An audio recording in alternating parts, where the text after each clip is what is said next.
Can you hear me? Hello? Can you hear me? Yes. Is it clear? Can you hear me okay? Yeah. Someone gonna cue us in.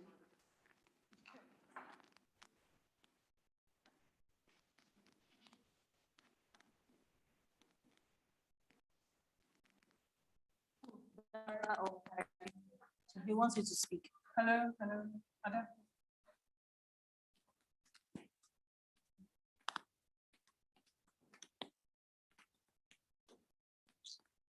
Where's your house? It's trying to.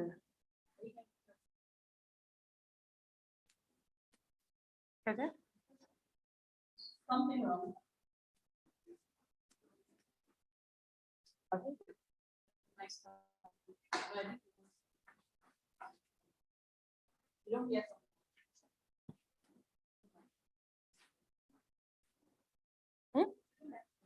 My own Instagram. No, not live. Just bits and pieces.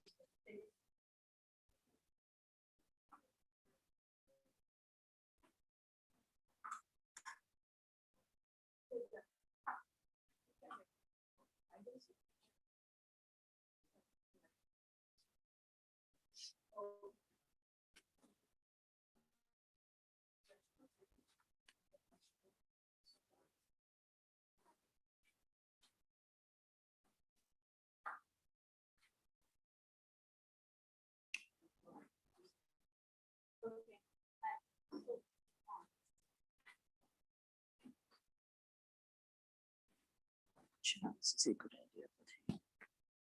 Do you hear me now? Okay, awesome.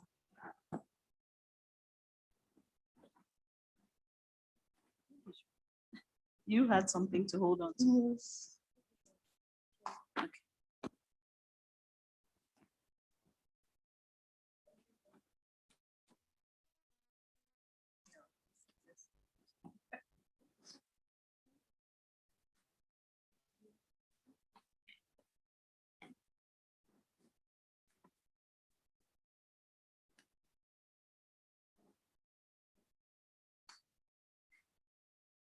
Who's queuing us in or?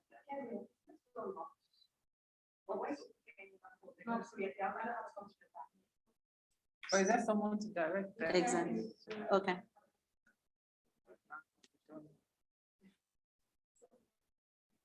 Okay. When you say start, you mean stop speaking. Okay, awesome.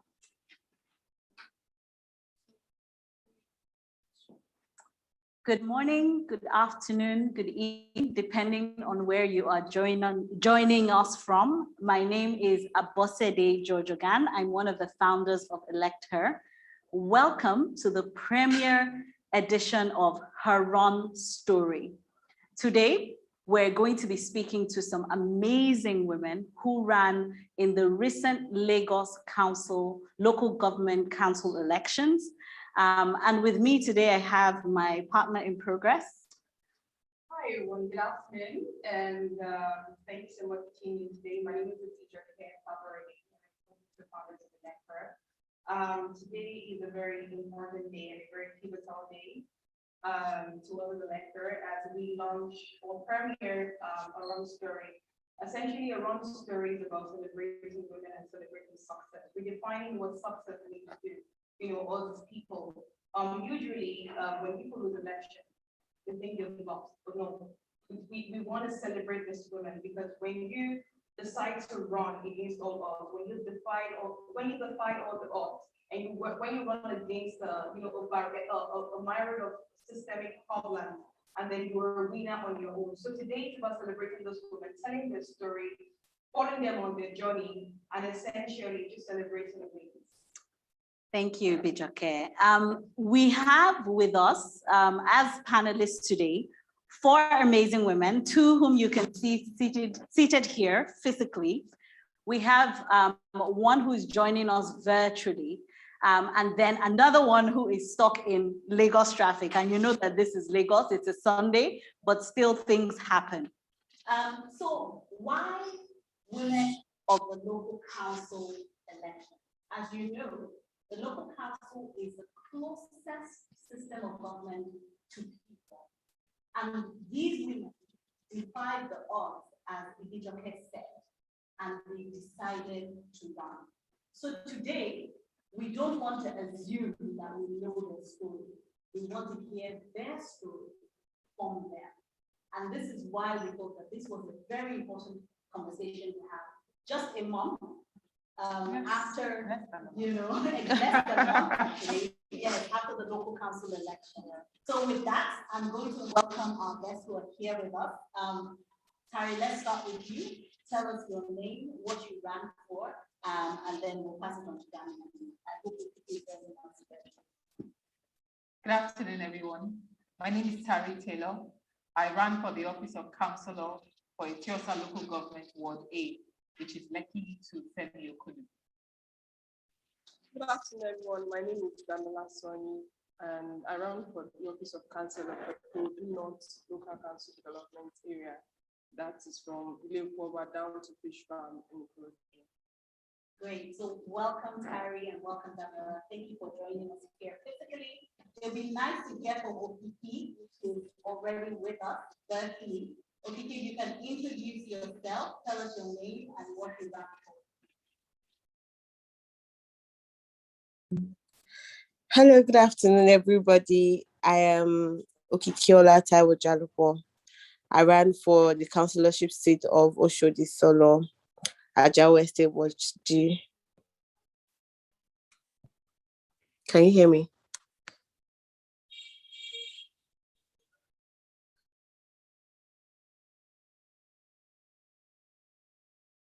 His life before deciding to join politics or to run for elected office.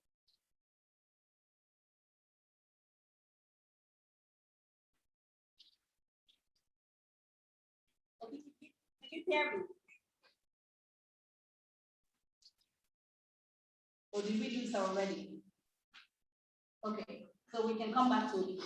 Let's hear from you, Tari. What was your life like before deciding to run? Very private.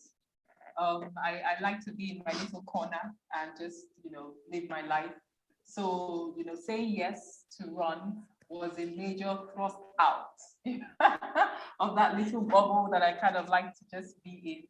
But I mean, prior to that, I have been active within my community. I live in Lekki, and I work with LERA, which is Lekki Estate Residents Association, where I serve on the Environment Committee, and I'm also the secretary of my subzone.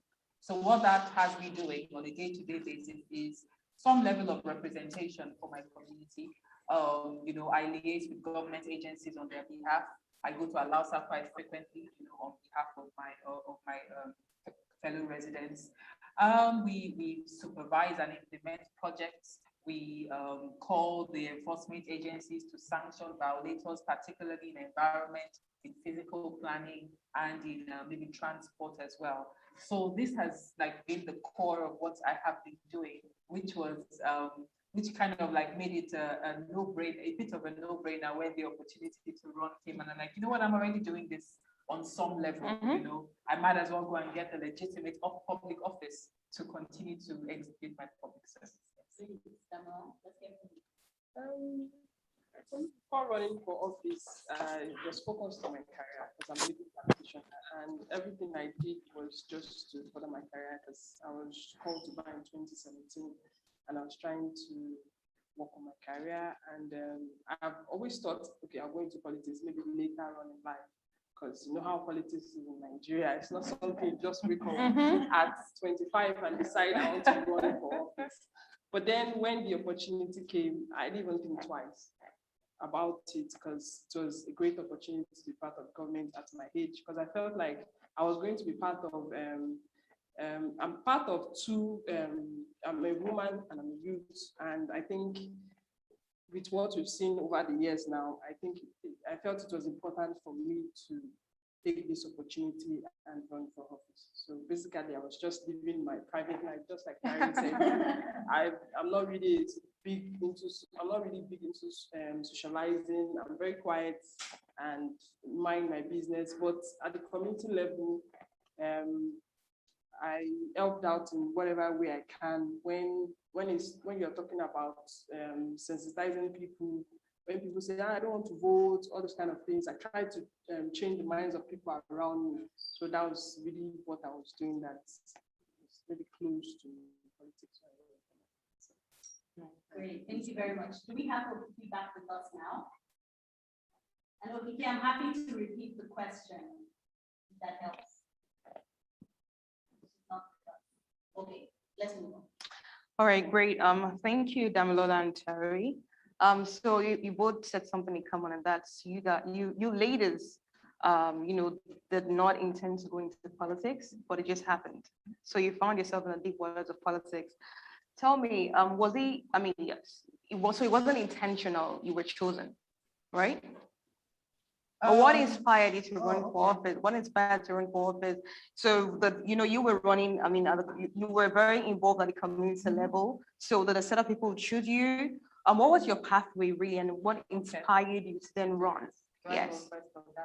You can go first, please, yes. So the opportunity presented itself with the youth party. They wanted to run, for the local government elections, and Dami ran in Ikorodu. We had a candidate in Solo, which is Okiola. We also had a candidate in Alimosho. And so they were looking for someone to run in Etiosa, Ward A. And my name came up because a lot of people would already know what I had been doing, and there was a meeting where I was like asked, Me? No way. I don't know about that, man. Because for me, it just seemed like yes, I'm happy to do what I do as a private citizen, volunteering. I enjoy it, okay? I enjoy working with my committees and all that. But then to step out for public office, it's a different ballgame. It's saying, here I am, world, look at me. You can't have your anonymity anymore. I love my anonymity. I love to be able to do what I do and be a silent, achiever or whatever. But this was me. But for me, I knew that I could not be asked. Something so needed could not be asked of me. And I would turn back. Because I'm already involved in my community, I know the problems. I know the solutions that need to be deployed. And I thought, okay, with this office, even though it is legislative function, we could amp up the deliverables, what we're supposed to do. We could zoom in on what the Constitution, gives us, the authorities, and then focus on the things that would just improve the quality of life, within the community. So, I struggled with it. I spoke to family, I spoke to, and everybody just thought I was the right fit. My sisters were like, it makes so much sense. This makes sense. You have to do it. You have to. Of course, preservation was always like security. We all know kind of arena that is. So everybody's concern was majorly, this thing is not dangerous, and all that. But the minute that I said yes, I knew there was no going back. I declared. I knew. It was a whole new ballgame. But I must say, I was overwhelmed by the level of support that poured out. It was like the minute I said yes, everything just started to fall into place. Doors just started to open. People just started to come and offer themselves literally to me, and that was it. I was in. I'll come back to that, but just a follow-up question. So what are 3 critical things you did when you decided to run? The first thing is the critical thing, and I'll come to you, Damilola. Okay. Well, of course, I had to tell my family and friends. That's very important because, you need that strong support system of people who say, what you can do it and we back you up. So I had to get my, my little tribe, on board. I also needed to understand the role. We hear councillor, we hear local council, but I must admit, someone like me, even though I would say I'm active in our community, I was clueless as to what, the function required of me. I was clueless as to the structure of the local council, how things work, really. So I had to educate myself on that, and my party helped because we did a training, like a full day training where, you know, we had a lot of resource and all that, and we were able to like dig in and understand what the role was, you know. And then of course I had to sit down and determine what my value proposition was. I mean, I don't want to go, we were running at a time, especially where apathy was very, you know, there was high voter apathy. People are tired of politicians coming and making promises. So it was a challenge for us. How do we go and meet these same people to tell, what do we want to tell them that they've not heard before, to be honest? Yeah. So I had to sit down and I had to like sharpen my value proposition. I'm not here trying to do too much, but what I'm going to put out that I'm going to focus on it, and I needed to get the buy-in of the communities, you know, on that vision. And so that became the work, that became the, you know, the task that was before me. And I think it was exciting. I think we were very well received. Yeah. Perfect. So Damilola, over to you. What inspired you to run? And what were the top 3 things you did when you decided to run? Just like I mentioned earlier, I've always thought running for office or going into politics or something I would do later in my life. But one of my friends approached me and he asked me a simple question: would you like to run for office, for councillor, to be precise? And I said, and in that moment, I didn't even think twice. Wow. I just said yes. We were just discussing, like I didn't really take it serious. I didn't know he was serious about it. We were just discussing. I said yes. And he asked why. I said, this is great. To be an opportunity for me to be part of the government. We complain, as a youth, when I came out from school, when I graduated from university and I was called to bar, I laid down my plans, the things I wanted to do, like, I'm going to do bam, bam, bam.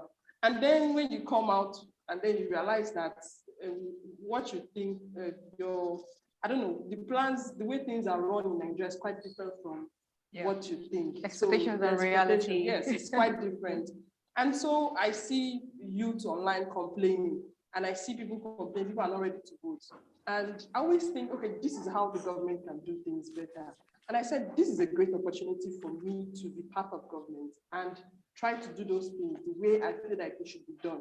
And at the councillor level, because something I realized was that many people are always complaining, oh, the government is far from us, or everything they do are not affecting our lives directly. And I said, this is the work of the local government.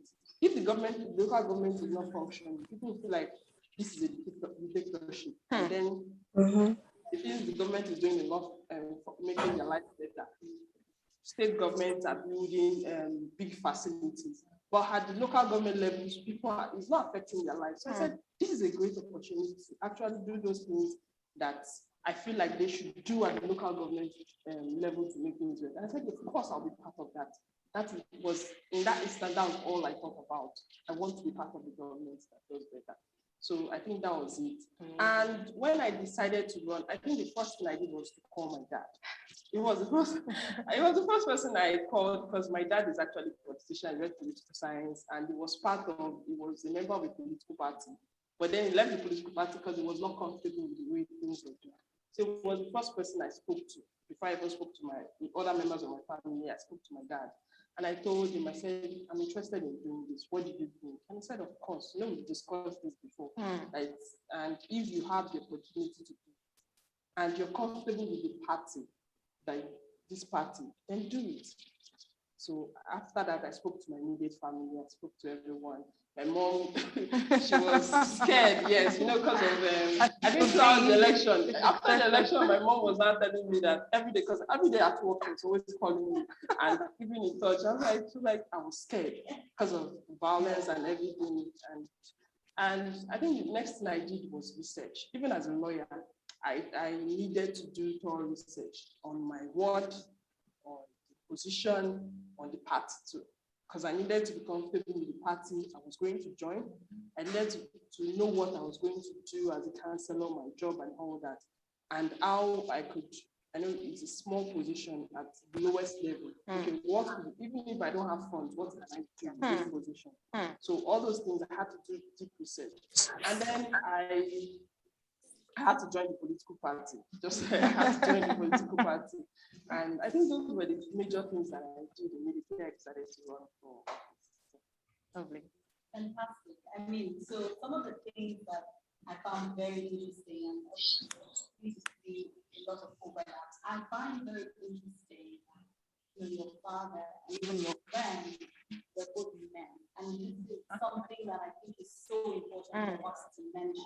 Yes. Because as much as one of the major barriers that we women face is social and cultural and religious beliefs based on gender roles, the truth is there are men out there who are allies, right? Who support women, and I think that point is very important to me. And hopefully we need to recruit more men, because right now most of the power is actually. So we need men to mentor her, to support her, right? For more women to actually get there. So I think that's very powerful. So you began to actually talk about who supported you and who guided you, but I want to hear from you. You talked about that overwhelming support, and I think that that's really something that should inspire people out there. Because people are afraid, like you said, most of the things that come through are the negative of why you want to run. But you just made a decision, and as in your words, there was this overwhelming support that came through. So, who did you get support from? What type of support did you get from where? Okay, so of course, the family and friends that came through, the encouragement, the validation, that you step out and you want to go out of your comfort zone. So of course you need people who know you to say, go for it, you're entirely up to it, you can do it. So that validation was very important for me. I also got, of course, financially, I got some support from my family and friends. And from my immediate constituency, which is Lekki. Lekki is like my base. And, the residents there, the stakeholders in Lekki, they came through for me.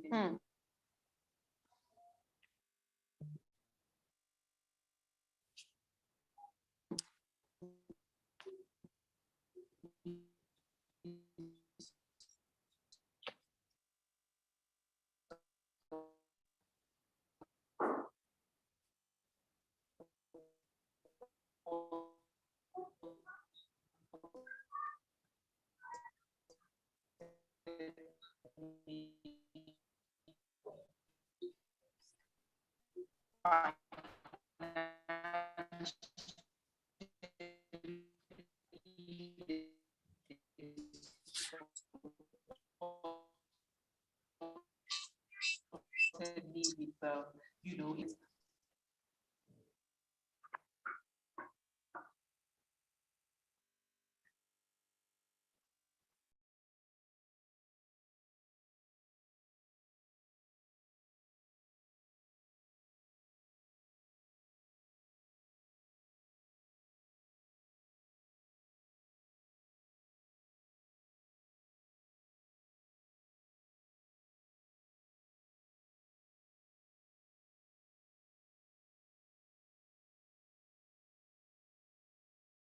I got much more than that.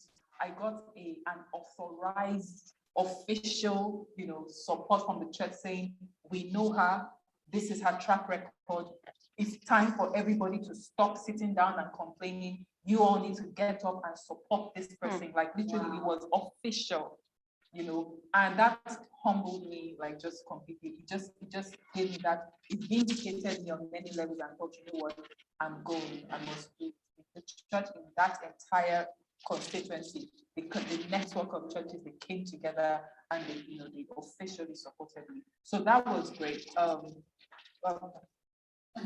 of course, even in going out, you meet a lot of stakeholders, from the traditional rulers to the transport workers to the market women, the CDA leaders. And I mean, I was well received everywhere. Even the ones that are not, that I know that would be my opposition, they even still welcomed me. We even still sparred, but I just found I was a little surprised by how welcoming and receptive the whole arena was, just in my coming out. And yeah, that was a blessing. Amazing. So before we come to you, Damilola, Eniola has just joined us. Eniola, welcome. We know how Lagos stress can be, so thank you so much for being here with us. We would like you to introduce yourself to everyone who's watching this, tell them what you ran for, and then we'll give you a breather, come to Daniel, and then come back to you. I'm so sorry I'm late. No, it's I have more than My name is Eniola Bababisola. I ran for the position of councillor in Anthony. That's Ward D under Kushofo local government. welcome. Welcome. Welcome. Okay, so let's hear from you, Daniel, and then we'll come and ask you what inspired you. Let's do this. In terms of support, most of the support I actually got was from family and friends. Most people were surprised, but they were ready to help. They were most of them directed towards the campaign, and for my community, at first they were skeptical because I think maybe because I started my campaign late, most of them were skeptical. They were like, "Oh, you're starting late. Oh, we don't know your political party. Oh." But then because I went door to door for my campaign, and when I met them personally, one after the other, I knocked on doors and I spoke to people in my immediate community. And most people were ready to support. Even if they could not donate, they were ready to come out and vote on that day. They said, "I can't give you much." Most of them, that's what they said. They said, "I can't really help your campaign."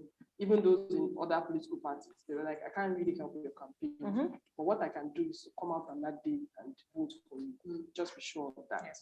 That's the only thing I can do for you." And in terms of people generally, people were supportive because I was a youth and that I was a woman. Because when I came out, when I decided to vote, I wasn't really thinking, "Oh, I'm a woman. They don't really have women in elected position in Nigeria." I just wanted to be part of the government. So when I came out and I started my campaign, I saw the way how excited women were. They were like, "Finally, a woman, it's time for a woman to represent us. And we are happy to support you just because you're a woman. We are happy to support. And then you're a young woman again. We are happy to support you." So those are the kind of support I gained from people. Thank you very much for that. I'm sure Ebijoke will pick up on the women supporting women piece, but let's come to you, Eniola. So what inspired you to run for office? And tell us a little bit about your life prior to running. Before running, I was just a simple little girl. Normal, hustler. I'm just so male.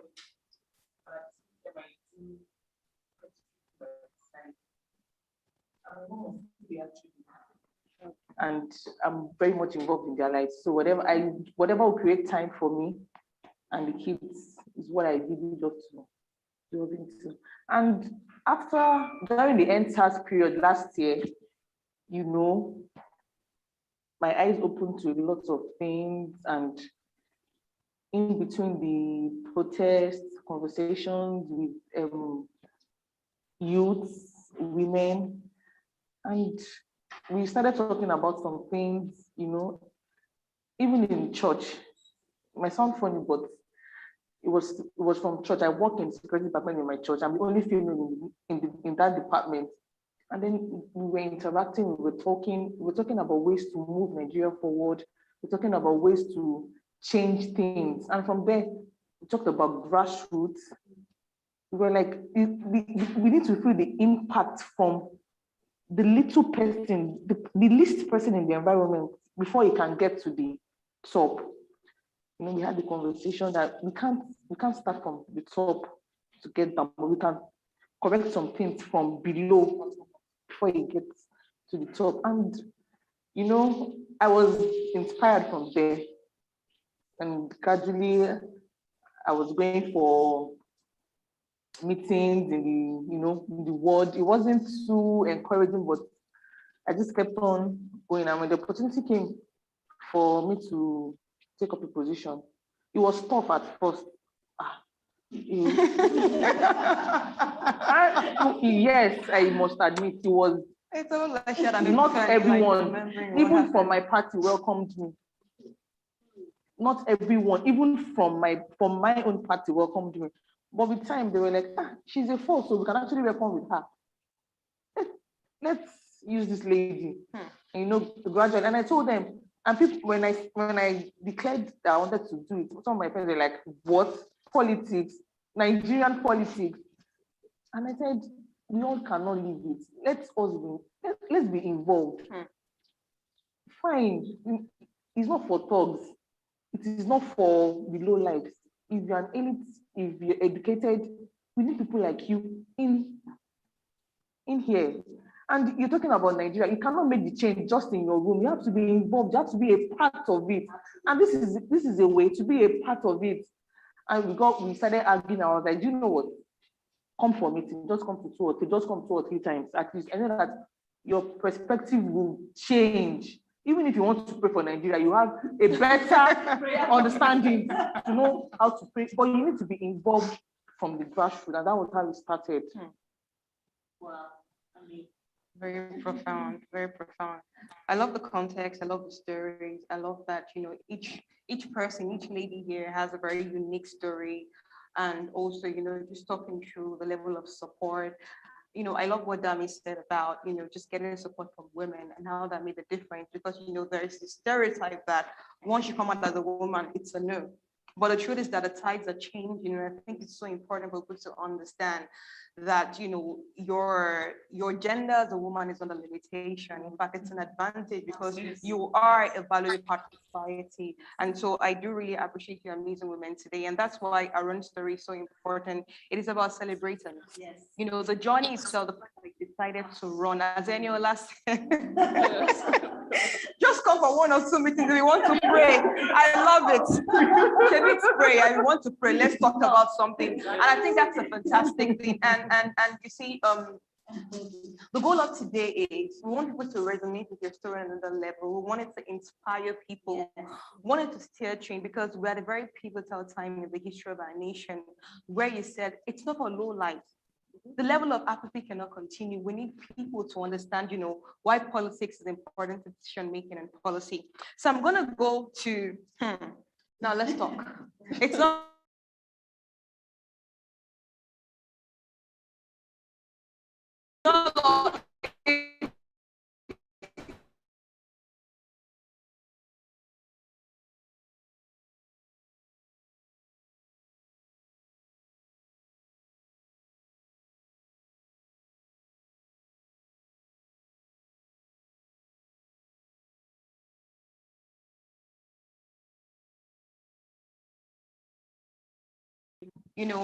that occurred, some of those things you went through, even in your own private time, or just like generally while you were campaigning.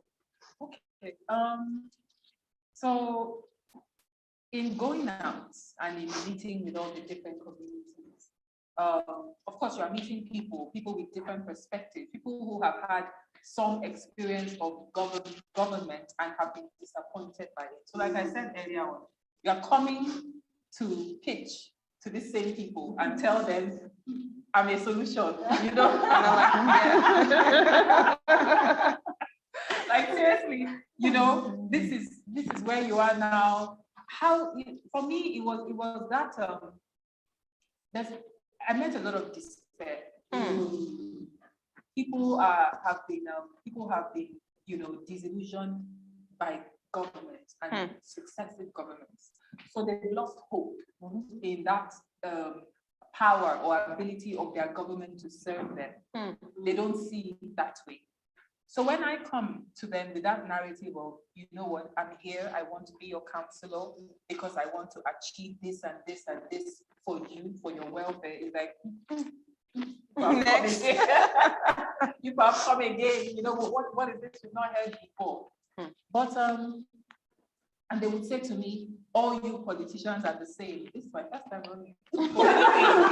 All of a sudden, all you politicians are the same. So here I am carrying the baggage of people who have gone ahead of me and being judged, by them as in the same, on the same table with them. And so my work had to always be get people from that despair and disillusionment to a point of hope, and then possibly a point of engagement. So for me, it was a joy when I saw that happen in some instances, you know, when people are to engage them, sometimes they will just come outside like bring money, Joe. I think that one we know that we will have it, you know. And I'm saying to them, politicians have been giving you money all this time. Where has that got you? You know, okay, I give you, let's say maximum I want to even for you 10,000 naira, 20,000 naira. Is that going to last you 4 years? So that was going to sustain you until the next person comes, you know, that. So you will see that slight shift, you know, when you start to engage it. But primarily, those were the issues, you know. I didn't have any security challenges. Like Dami said, you know, I think being a woman running was a bit of a benefit to me because I felt that everywhere I go, people wanted to protect me. You know, I was never out there on my own. They would surround me and they would be like, no, don't come near her, don't, you know. And for me, that's the benefit of being a woman. You know, people felt the need to do that. You know, but it was just that apathy, that despair, that disillusionment. It was like a war that every day you had to go out and engage that war. And the victory at the end of the day is, okay, how many people was I able to, you know, bring over to a point of optimism, to the point of restored hope. And we have a lot of work to do in this country. You know, it's not going to be one election. It's not one election. People out there, I mean, we have completely lost faith in governance. People don't see governance as a solution. Meanwhile, it is the solution. It is the solution. It's the bedrock of It's what development. needs to happen, you know. So it's opened my eyes to a lot of the work, a lot of the strategic work that needs to be done, even in public orientation, you know, so that we need to believe once again in our democracy. We need to believe in our electoral systems, no matter how many times they have failed us. We just need to continue to work for these reforms and push for them so that there can be much more public confidence in governance once again. Thank you so much, Larry. I mean, that's just that's a lot. I'm trying to take it in. I love the fact that you mentioned that, you know, you didn't experience violence, because people feel like the status quo, once you want to run for office, is violence. Like I run, they kill me. In fact, you know, and I think it's interesting, like I said, see like the shift. And for everyone listening to it out there, you know, it's not just about violence. You know, there's a chance for you as a woman, there's a chance for you as a competent candidate. But Terry, let me dig deeper a little bit. One of the things people try, you know, people are so disconnected from the reality of politics. People kind of place politics either like, oof, it's just a heavy burden, I don't want to deal with it, you know. But also is, I want to humanize the process a little bit, you know. So you've talked about, you know, the technical bits of it, you know, how, you know, the campaigning. But let's talk about the challenges that you experience, like personally, this journey, you know. I remember last election, you know, a lot of ladies talked about the mental part. I don't want to, you know, but let's talk about, you know, what impact this had on you personally, first as a human being, but then the peculiarity of, you know, your gender as a woman as well. How does this affect you? I mean, let's not get it twisted. It's a draining experience. It is draining. A lot of times you come back after a day of campaigning, and it's like, I don't have anything more to give. Like, do you understand? If you just take me, just I'm done. It's like that. Yeah. Because you go to people, you are engaging, you are people from different mindsets. Some will abuse you, some will, you know, tell you their problems, you know. So it takes a lot emotionally. I'm a person of faith, and that is my place of refreshing. So I believe that even during my campaign, I grew in my spiritual life because I needed, by necessity, I needed to, I had to, otherwise for my sanity, there was no other way, because you go out, you literally pour yourself out every day, and then you come back, and you're still supposed to kind of refuel to go back to it, you know, the next. So it does take a lot emotionally. I would, if I'm talking to anybody about that, I would say find your sweet spot, that place where you can always come and get your refreshing, where you can always come and like feed your soul, so that, you know, you are not just left empty, because that's what it will do to you. It will drain you out completely emotionally. The demands on you in that time are so much. It's so much. The demands from everywhere, you know. the expectations, oh my goodness, the expectations, all of a sudden, yes, it's a good thing when you have people placing so much confidence in you, but it's also pressure. You have to deliver, you have to let people, so all of that I was able to get through all that because, like I said, I don't compromise on that feeding of my soul. It's important. I have to do it to survive, And then also one other thing that I would say, you asked about the work and how it impacted. It took me out of my comfort zone. I live a pretty comfortable life. I do all the volunteering I do, but I do it on my own terms. But in running, I had to go out of my comfort zone. It took me out of my comfort zone. I had to go to places I typically would not go to on a regular day. I had to be confronted with people's quality of living that I never wanted to see. I'm happy not to see it, please, if I had to. But running for office had to take me into those places. I had to sit in those places for hours, going on time, and those places sometimes are no human being should be living in those conditions. But I had to be there. I had to engage people in those spaces, because I needed, they're my constituents. I cannot not go. So it opened my eyes to the unacceptable standards of living that many Nigerians are going through. And that was hurtful to me. It was hurtful. I could not accept it. It strengthened my conviction as to why I should be running and why I should not stop, but it had to see. It had to confront.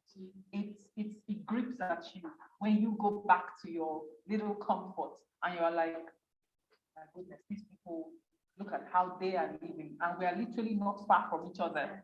It's all happening within the same bubble. Did you feel any level of guilt? No, I didn't, because I'm not responsible.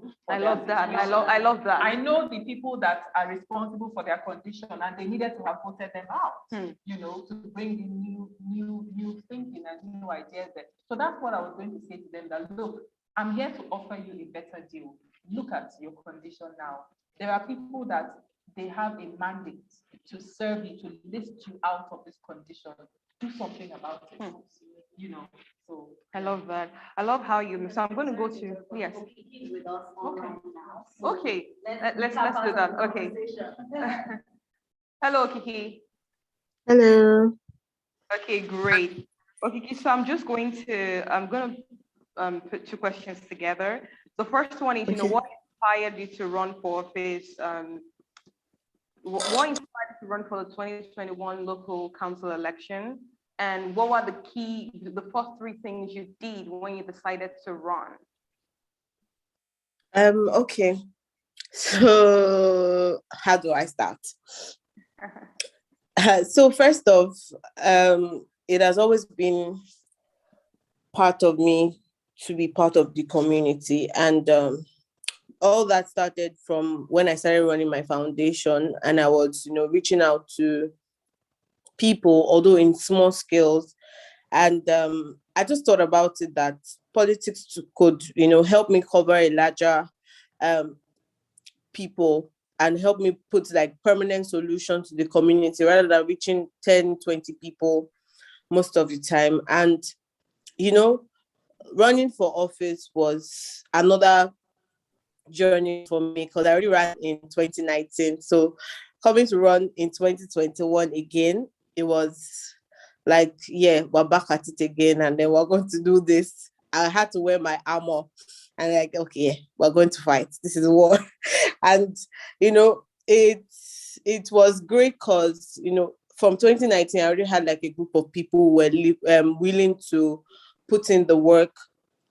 I had some that disappeared after the whole thing.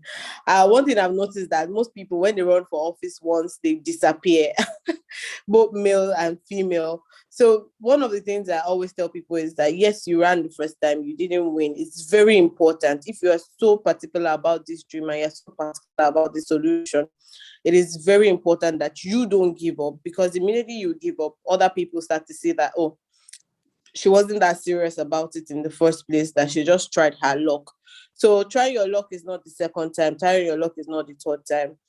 And so that's why I decided to run in 2021 again. Also,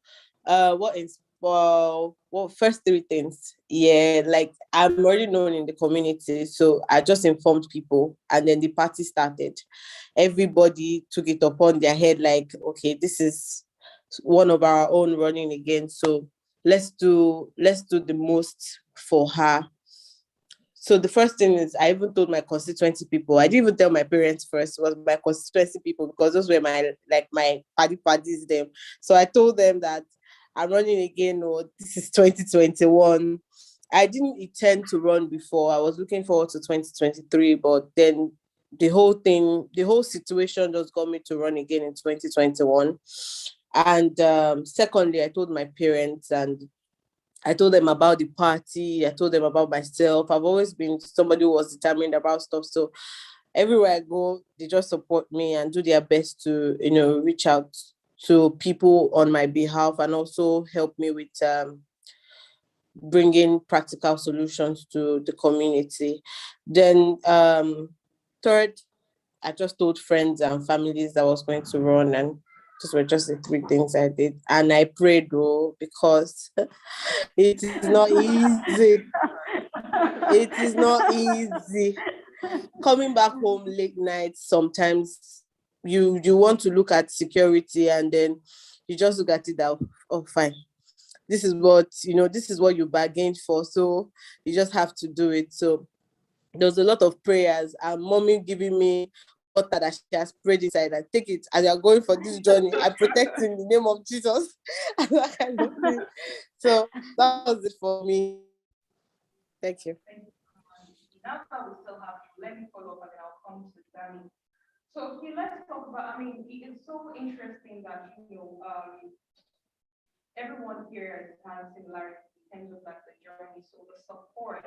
And which is it's really interesting, because people feel like when you come, it's just people attacking you, it's, you met with violence and a lot of like pushback. And so it's interesting to say that there's an evolution that we should not ignore, Yes. but we should ride on that and, just get as many women to run in 2023 any coming election. Okay, now let's talk about the peculiarity of the challenges that you faced on this journey while campaigning. Now, I'm not talking about election, but the process of campaigning. How does this shape you? How does this change you as a person, as a candidate, as a sister? Just how does this affect your life and your entire being? Talk to us.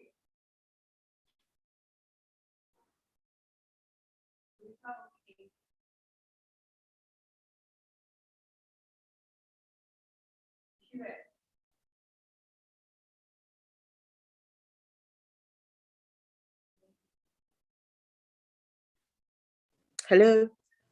Yes, okay. Okay. Yes, I got that. So challenges. I had a very terrible health issue after the elections, which I told a few people just to find solace. And during the election, they were back and forth. I had quite a journey. We had to, go into communities to talk to them. For some, they were so keen on you going back and not doing, and not coming to campaign, because they feel like you're not supposed to be in that place. First, either because of the party you're running under, or because of your person, you being female or you being young, so they don't allow you get into those communities. My parents, they were just down for whenever I come back home and whenever I'm leaving the house, because my house was like wide open. People just come and say, oh, this is this that just happened, let's go there. And so in the house, it was just like I'm never around, but I'm always outside. That kind of thing. And most people had to wait up for me to get back home before they could be sure that yes, I'm safe. Looking at even business wise, I had to put my business on hold because I'm an entrepreneur and I run those things myself. And, it was more like something I usually do every day, to go and check the shop, what's going on, what's doing this one day. I couldn't do that again. And at some point I had to close for like a month and then had to open back again and close back again. So that was like all that happened during the election. Those were the challenges I faced: health, having to close and open my business back and forth, and having to stay late nights. Thank you. So I'm going to come to you now, Danny. Let's talk about the challenges you faced while campaigning. I think I'm going to talk about two sets of challenges. The first one was starting out my campaign process and then going out. That's the second part. The first part, I had a major challenge raising funds. Yes, to be sincere, it was quite difficult. So most of the funds I got was from members of my family and close relatives and friends, mostly my friends. So it wasn't enough for me to run let me say a big campaign, but then I still ran a beautiful campaign at the end of the day. And another thing was volunteers. We couldn't get people to volunteer at that time. Most people wanted money for everything. And I already talked about donations and funds. So I don't have the funds and I don't have volunteers. So I had just lead to people. And the third thing was mobilizing people at the grassroots. We need people to have door-to-door campaigns. We need youth, especially youth, for door-to-door campaigns. We need youth to come out for rallies. So getting people to come out on that day was quite difficult. We used social media, we called on people. At the last minute, people would cancel on us and everything. I remember the first time we were supposed to do our door-to-door campaign, it took a toll on me because I entered the night before. I went to my parents and I was crying because I couldn't, because people were just canceling here and there, and I felt like I was not doing what I wanted to do because I had so many plans on how we were going to do it, because I knew that we needed door-to-door campaigns, because I knew that I needed to meet people one-on-one and convince them first that, okay, you need to come out and vote. I needed to give people some sort of hope again. Okay, I needed to convince people to vote. I needed to convince people that I'm the right candidate. I had my work cut out for me, and I knew that the best way to do that was not to do campaign, and people were canceling it. So I went to my parents' room and I was crying, and then we sat down together and we found a way out. I think that was the only time throughout the campaign that I felt emotionally drained, because I just saw no way out. But then with my family members and my close friends, we're not so many. I think we're 5, 6 that day. But then we went out with our mic and our public addresses and started talking to people. And when I saw the reaction of people, at first people were like, oh, what are you saying? There's this stigma that comes with politics. Once you're a politician, everybody see you as a thief. You're coming to steal our public funds. You're on serious. And I tell people that I have a job. I just took leave. I took 1 month leave so that I can focus on my campaign. So it was difficult managing my job and the campaign. So when it was close to the election, I had to take a 1 month leave and focus on the campaign. So I tell people that I'm not jobless. I have a job, for crying out loud. So that's one of the things I used to convince people. I have a job. It's not like I'm looking for a way to just fund public funds or anything. I really want to do this. I know I can do it if you give me the opportunity. These people that are coming, other people that are coming to me, most of them have done something before. Most of these parties, you've seen them over the years. It's time for you to rise up and fight and be desperate for what you want. Yeah. So I think that was the first leg. Another thing is access to so many areas. We couldn't get to so many areas. There's some areas we couldn't get to because of security reasons.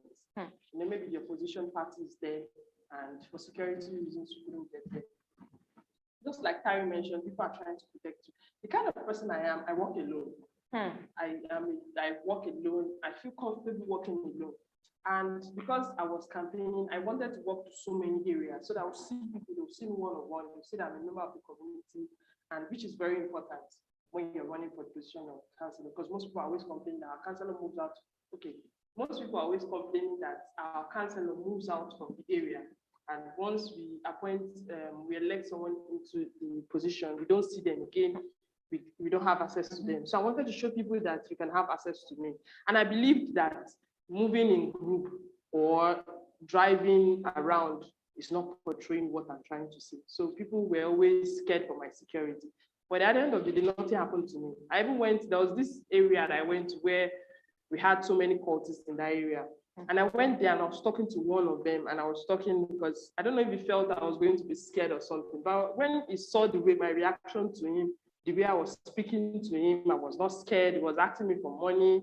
I was telling him, I don't have money. Let me not lie to you. That's what I was telling him, that I don't have money and everything. And from the way I was speaking to him, his attitude changed towards me. He was more receptive. He was nicer to me. And it was like, okay, this is good. I'm happy that you've won at the end of the day.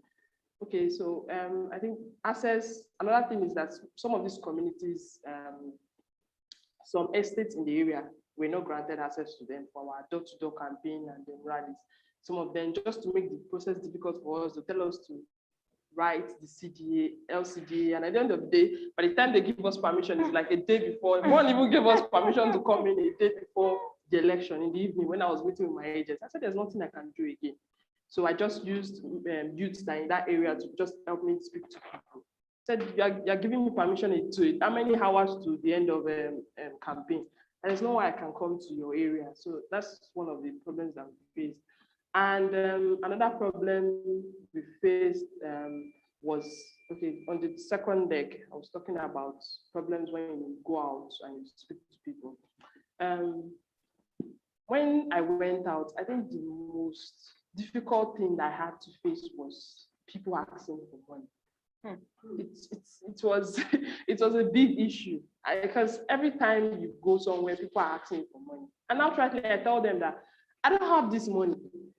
I don't have this money you are asking for. Most of my campaign is run from donations from people, and that's how a campaign should be run.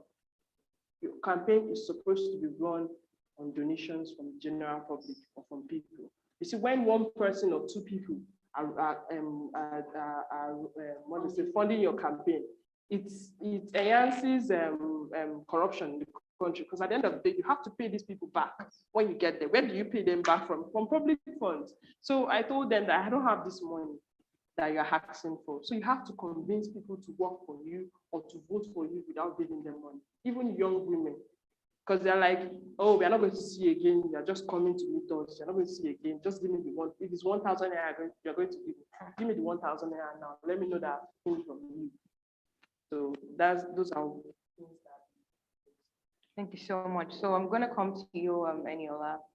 Let's talk about the particularity of the challenges. You know, you said you're a mother to 3 amazing children, and you're very much involved in their lives. How did politics change this? How does it impact this? As a wife, as a mother, as an individual, as a professional, you know, just tell us, just run us through the myriad of challenges you faced while campaigning.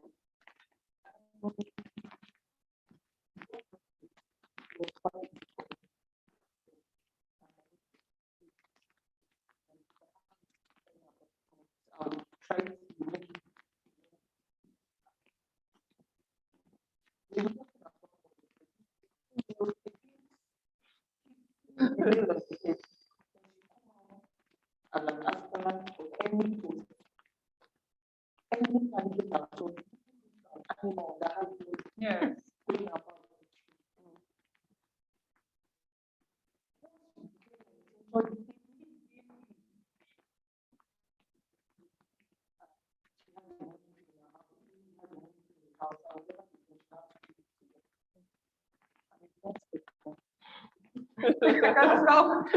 She's a blood person.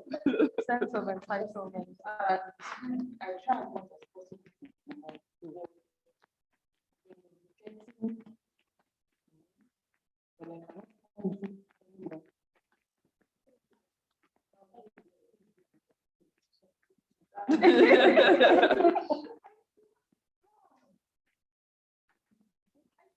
There's no way.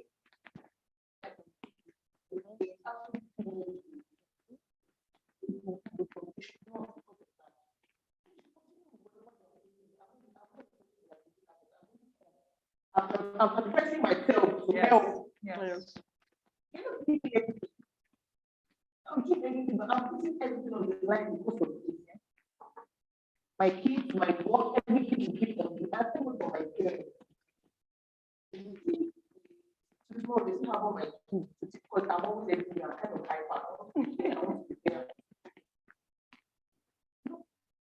I'm blessed to have them. You want someone that doesn't have that kind of support system. And I didn't get it from, it was my friends as well that came round to support me.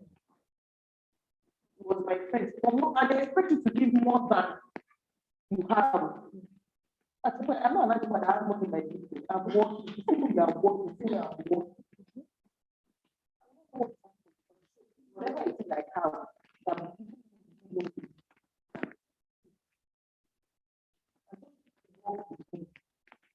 you know, there was a time we went out to campaign. I went in I called him Oga. And then we were talking, we were trying to convince them, we were talking.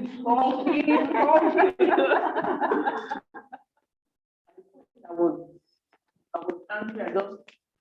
I had nothing to give out again. And he knew that everything I thought I had. And he said something.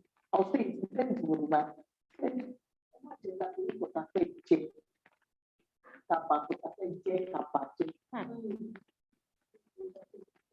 don't, because of what you want to eat tomorrow, really what you will eat. I didn't know what you want to eat.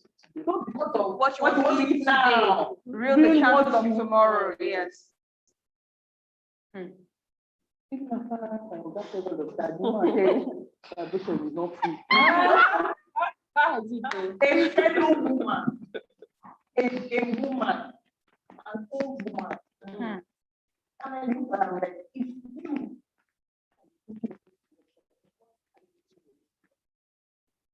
don't consider it's not easy to be a woman born in. If you want to do it, you have to be determined because it will take everything from you.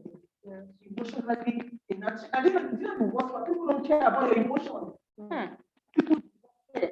All they want is give, and you are not careful.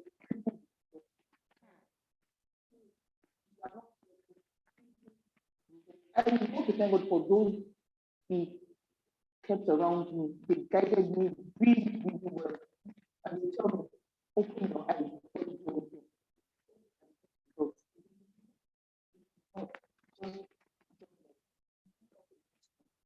On to the next one. On to the next one. If anybody's feeling stubborn, you tell me he's not God. On to the next person. Don't leave them. Don't put yourself. At the point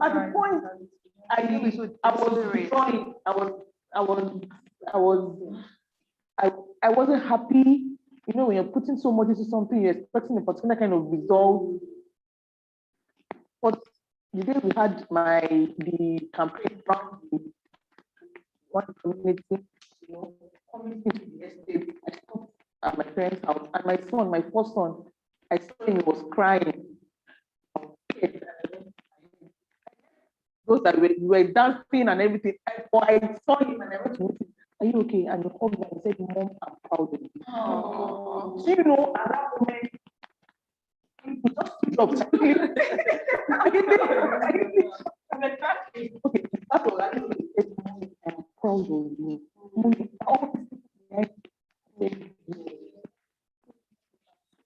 And he kept on crying. And of course, I have lost hope. I saw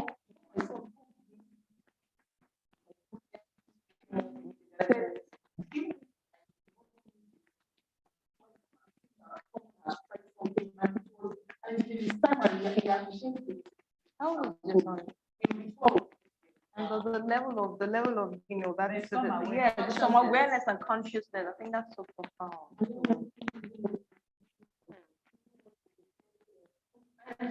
I was happy. But they don't. I mean, I'm sure that we're almost at the halfway mark. But to people who joined us in the course of this conversation, welcome. This is a run story, the premiere edition with women of the council. So every woman who you see here and I think is joining us online ran for the local council elections, which actually took place less than a month ago. This is brought to you with support from Platform Capital Group, if I didn't mention that earlier. So now we talked a lot about pre-election, and it's been so interesting, and that story about the son. Yeah. I have children as well, so I can imagine that moment, and you would never know the imprint, Yes. on that child. So thank you so much for sharing. You're welcome. So now let's talk about election, and we're going to take it holistically. So you woke up on election day. Tari, starting with you, describe one word in terms of how you felt on election day. What were the biggest challenges you faced on that day, and also, did you experience any, let's not put words into your mouth as to whether there was violence or not, but just tell us your election day experience. Okay. I mean, so election day, the big day, it had come. By law, you're supposed to stop campaigning about 2 days before. So, I mean, to some degree, I was in a bit of a calm state of mind. I felt like I had done my part. I felt that I had, made my case to the electorate and put in the right structures in place. So I was okay, and I was just happy to allow my structures now work, for themselves. So I mean, I had volunteers who were very hands-on. I had people, who had voted. They said they had even been telling me that, don't worry, all this one you are doing, it is that election day that I will really come out for you, because everybody knows that is the real battle. Campaign is one thing, but election day, as our opponents were even chanting, this is war. This is war. Election day is war. All out. It is. And I think it has to start to be to us too. It's like all or nothing. We die there. Because you cannot have one party believing this is all out, and we are just like, oh yeah, whatever happens, just okay. It has to be war. The question is what strategy? What strategy you are, and what does war mean and how to you? far are you willing to go to get that done?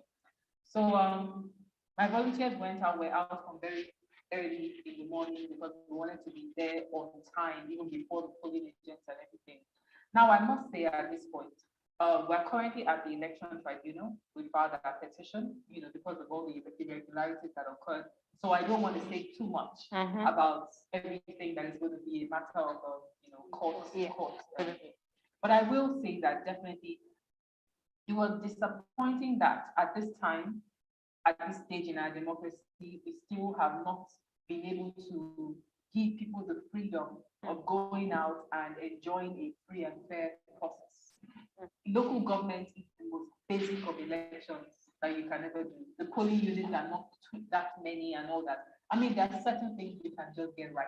It's not rocket science, The election umpires, the independence in their name needs to be questioned, because I mean, until there are those reforms, I think we're all joking. Those electoral reforms need to happen. Voter apathy is a big thing. We need to address that. We need to also address the question of, basically compliance to electoral laws, because Nigeria or Lagos, we don't have a shortage of laws that are supposed to do, keep everything free and fair. Or it's the implementation, it's the ignoring and neglect of it that brings us to where we are, now. So, in order not to say too much, I'll leave my colleagues to say the rest. But yes. No problem. Thank you, Tari. Let's get So the question is, it's election day. Yeah. What's the one word that describes how you were feeling, and what are some of the challenges that you faced on election day? Okay. I think it would be unfair to use one word to describe how I felt on election, because I think I ran through so many emotions on that day. that morning when I woke up, I think the first thing, I was calm because I met with my supervisory agents, that's what I called them. So we met with our agents the day before and every other person, and everyone knew what they had to do. So that morning, everyone knew what they had to do. So I was calm that morning, and I met with supervisory agents, and they knew what they had to do. So I think from calm, I went to stressed because I had people calling me from different places. The first challenge, I think I'm going to mix everything up so that I can give you full details. The first challenge we had was with security. This security was not from party or that party or anything. It's from youth in the community. We had youth, different, I don't know what I'll call them, is it groups? Yes. We had the cultists, we had the, what they call them, is it Omota, what they call them? And we had area boys, and we had estate boys and all of them, mostly male, mostly youth, coming out and asking for money from all these agents. If you don't give them, they call it security money. If you don't give them security money, they'll kidnap your agent or something, or carry your agent away, or they'll disrupt the election. So one of my agents called me and was like, in one particular estate, that they are disturbing him and they are asking for security money. I said, security, what do you mean by security money? So I said, okay, give the person the phone, let me speak to the person. The person said, they're speaking Yoruba. Security, blah, blah, blah. You're not giving the youth in the area, we're asking for security money, you're not giving us money. I said, what money? What do you mean? I said, you know what? She's not answering us, so carry the agents. That's what they said to me. And I was like, what do you mean? I had to call someone that I knew in the areas that was like an elder in the area, so you have to talk to them. And I said, see, Dami, let me not lie to you. This is how you do it during the election. You have to pay these guys money for security. That's what they call it. It's like a money network. Yes, you have to pay them money. If not, they'll disrupt the election. They will disturb your agents from doing their job, or they can just send your agents out. So they have ways that they do it. And it's not only you, other political parties are going to pay. So you know what you do? Just chill. When other political parties start paying, you discuss and then you pay. So that was the problem we had. We had to pay for all those kind of things just for the safety of our security. So that's the question. Where were the police?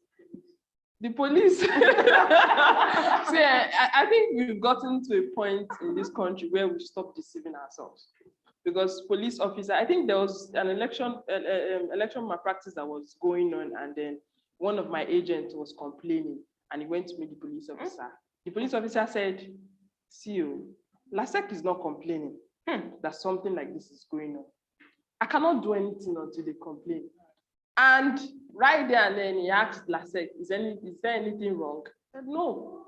And then he said, I can't do anything until LASEC complains. And LASEC is not complaining. So I think it's time we all face the reality of this country. It's like a system, there's a structure already on ground that they use. So moving from that, the next thing I felt was excitement when I went out. And I went from polling booth to polling booth. At this point, I was very excited because I went to the polling booth in my area, and I saw the kind of support I had in my area. People were coming out to vote, even outside my own community. When I went from polling booth to another, they said, "Oh, are you Damla Sonny? Oh, we didn't know you were the one. Oh, blah blah blah." So I saw the kind of support. So I was excited for the experience itself. Then I think the feeling that really stuck with me was the feeling of powerlessness. I think in my statement that I released, I've never felt so powerless in my life like that before. Because going from polling booth to polling booth, I realized that, like I said, there's a structure for election malpractice. So in different polling booths, they were employing different kind of tactics and malpractice. So in this polling booth, you have cards, using the same cards over and over again. You have people with cards. In this polling booth, you have outright rigging. You have people. So I saw different kind of election malpractice. And I stood there and I knew that there was absolutely nothing I could do about it. I'm an aspirant. I have my agents there. My agents are coming to meet me. They are complaining. What do I do? When you want to take pictures or anything, They stop you. Yeah, The violence. GLASEC will complain. Some of these GLASEC officers will complain that you're taking pictures. Even when I take the pictures, what exactly will I do at that moment? When you know that something is going wrong. You know, when you are holding a cup and it's about to fall from your hand, and then you're looking at it as it's falling like this in slow motion, and there is absolutely nothing you can do. That's how I felt in that moment. I stood on the road and I felt, for the first time in my life, I felt that way.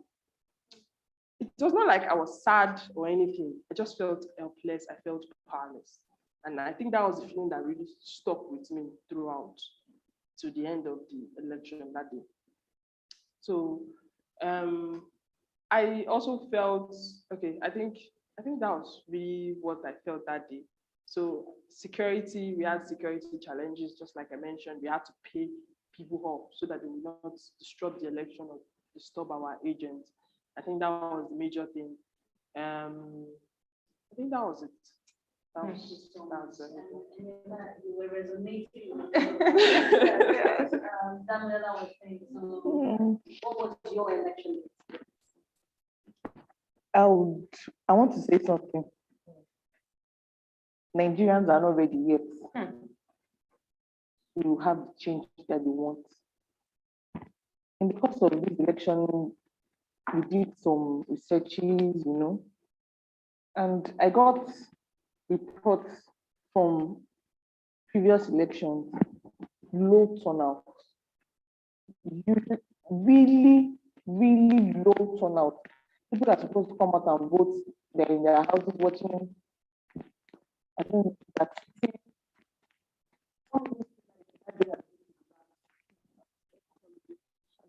just to stay in their barbecue and get happened.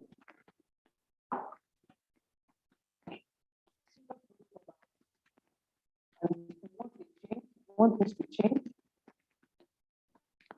And those that came out that day, we want that lady, who's that lady? We want that lady, who's that lady? And I think that I have people that were calling me happy to it's ridiculous. You have to go and 10 feet away from you. That position.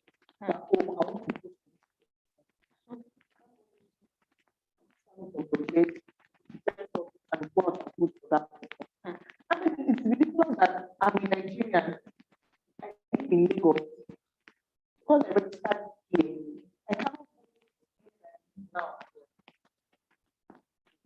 For anyone that has become my to vote for me, they have to come back and to vote for me. And for someone that just moved in, that wants to vote for me, the person cannot vote for me because he did not register there. No, it is wrong. I don't say Nigeria, I live in a particular area, you should be able to access your rights. And it is a lie, they are using other people to vote for themselves. That day, I got calls from people praying, giving my letter for the moment to pray for me. Found me, I had people around me. My campaign, if they were, after voting, I didn't come out because I had the so I had something. I couldn't step out of my house. I just stayed indoors after voting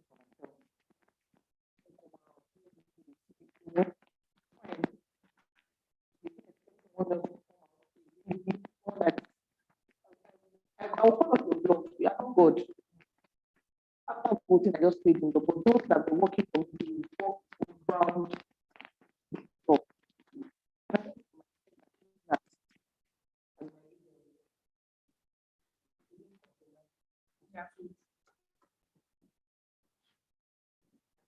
At least I'm glad I have people that I can trust that wouldn't sell me out for any amount of money.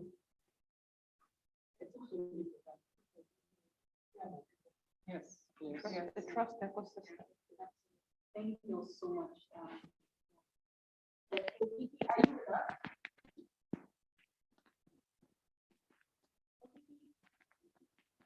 You're with us, we would love to hear your election day experience.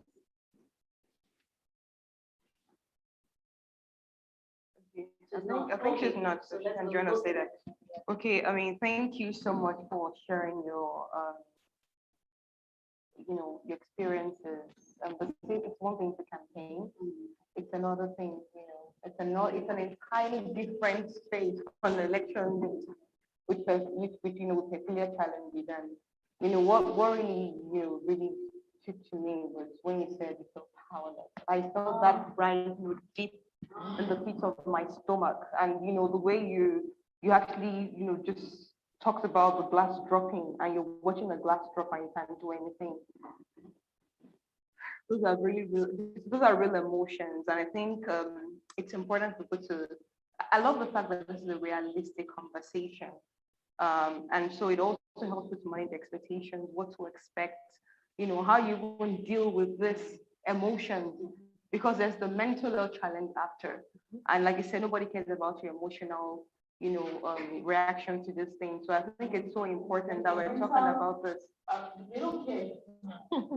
We're a culture that doesn't really like to pay attention to that anyway. So how much more? When you- Okay. yeah. All right, so let's talk about election, but we gently round it up. And I'm going to start with you, Terry. It's been a journey for you, and I'm sure even like 1 month after, it's still pretty fresh. So tell me, how did running for office change you? Do you regret your decisions, or are you more inspired to try again? I know we had that conversation before you came, and then can you share your proudest moments with us? Pre or during election, a moment you will cherish forever. So let me take that again. How did running for office change you?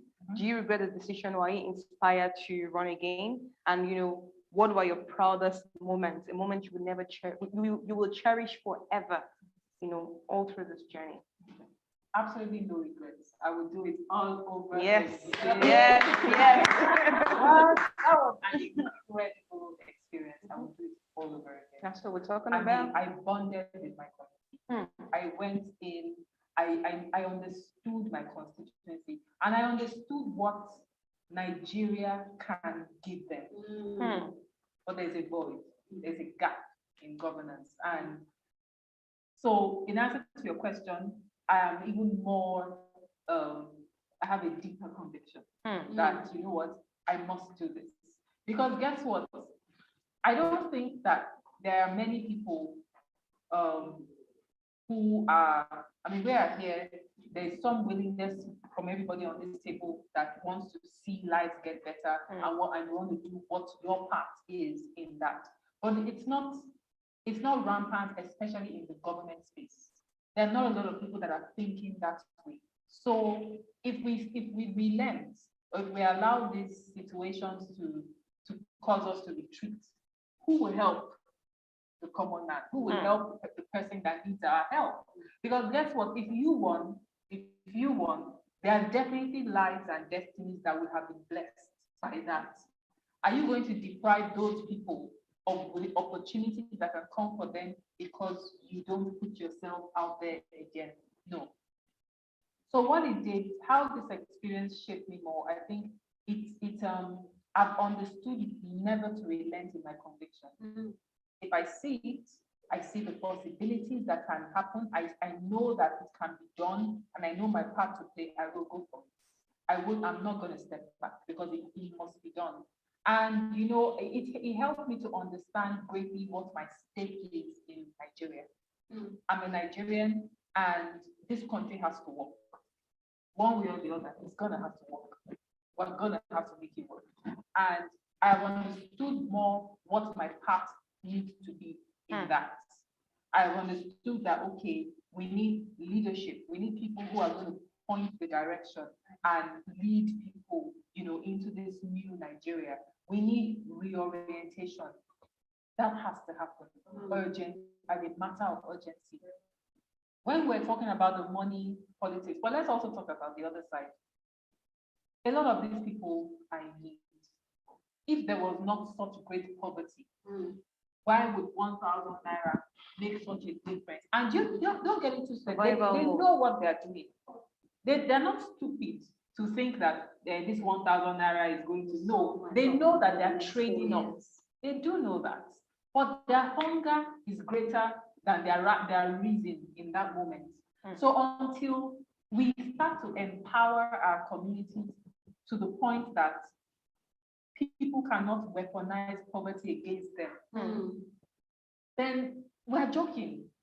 That's the problem. The deep poverty is a challenge. Until people are able to see beyond their immediate present need and say, okay, if I vote this way, 10 years down the line, 5 years down the line, 2 years down the line, it will be better. That they just can't get it at this point because the hunger is great. So I think we all have a responsibility as private citizens, as the private sector, whatever, to do our part. Let us remove that desperation from people. Then we can engage them, we can talk to them, we can promise them things, and we can work together, to build the future that we want. The proudest moment. Proudest moments. I think for me, it was seeing. I had a larger group of volunteers and people, like I said, who were supportive all through. But there was a small core group that worked with me, and they were all young people. When I say young, I mean all definitely below 30, going 25 down. And these are people who they have no experience of this before. They just came in as we worked together. They believed in what we had to offer, in the possibilities we could create together. And I saw them take charge. I saw them do the impossible. I saw them grow in that period. And for me, that has made my hope just soar that, with young people at the forefront, there's nothing that we cannot achieve as Nigerians. There's nowhere we cannot get to if we are given that chance. If, just young people are given the opportunity, the tools they need to work with. I just feel that, look, Nigeria is great. We just have this great potential, but we are our own problem. We need to get out of the way and, just allow this bundle of young talent to shine through. So yes, those are my proudest moments, seeing my team, my very young team grow and, become formidable in their own rights, in this space. Amazing. Thank you for sharing that, Terry. When you talked about, just being deeper in your conviction, this song came to my mind. Remembering Martin Luther King, I rise up and I do it because I'm tired, but yeah. Okay, Damla, so let me come to you. How did running forces change you or shape you? Do you regret your decision or are you more inspired? And can you share your proudest moments with us? Okay. First thing is that I do not regret it. I'm so happy I decided to run for office because it's really opened me up, it's changed my life. Because, like I said earlier, I'm not a social person. But then because you're going into politics, you need to be able to socialize with people. You need to be able to talk to people and just speak to people. You have to greet everybody. You have to. You cannot let them go back to who you were now. Everybody. So I'm not that kind of person. I met someone and I was just talking to the person like I knew the person before today. And the person was like, how are you talking to me like this? I said, I'm a politician. That's my answer. I said, I'm a politician now. I speak to everyone like I know them. So I think that has really changed my life, and I'm happy I took part in this because I now understand politics in Nigeria. I understand the problem. I understand the root of the problem and what the things that we need to change. I understand them now, and I know that it goes beyond voting now. As citizens, we have to do more than just vote. I know we are not voting. So now I'm saying, okay, the foundation is voting, getting your PVC. But now I know that it goes beyond that. I know that now you have to support the candidate that you believe in. You cannot just say, I'm waiting to election day and I'll vote for this person. There's a process. You need to volunteer to be part of their campaign. They need volunteers. They need it at the grassroots especially. So when you're part of their campaign and you speak to people, when one or two people speak to other people, then things get bigger. It multiplies, yes. So I feel like now I understand politics, I understand, and there's this stigma with politics in Nigeria. People believe that this politics for this set of people and all that. Now I understand that not everybody that's into politics are like that. There are few, but then we have them there. So it's recognizing those people Those few can be Those very few- powerful. It's just recognizing those people. So now I'm a different person from who I was. My proudest moment. I mentioned my community before.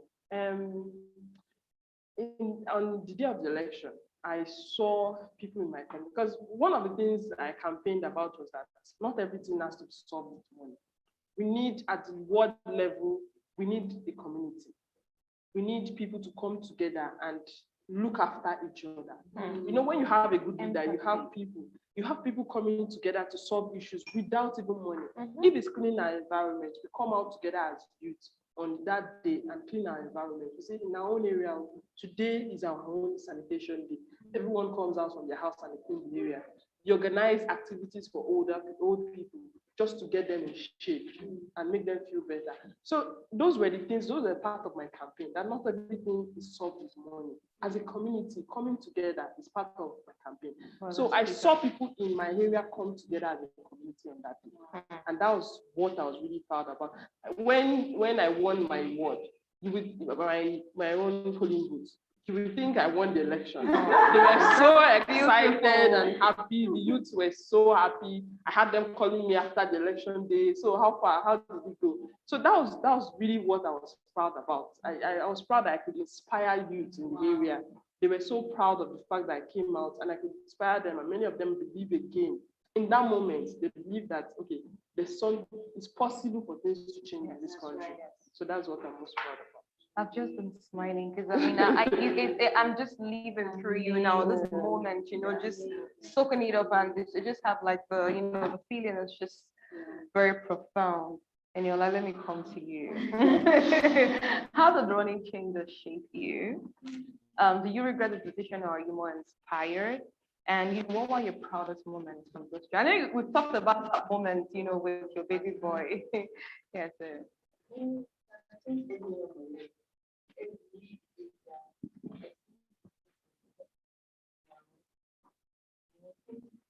I think that a big I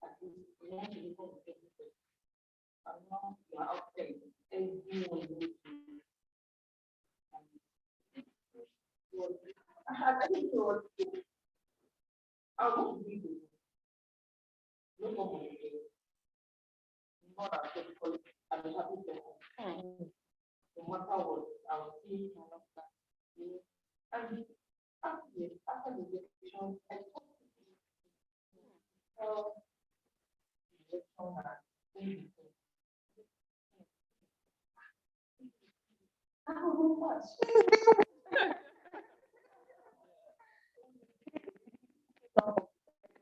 she lifted me. Like a man, you have done well. I wasn't expecting. I had a car shop in my area. Leave your mouth. What?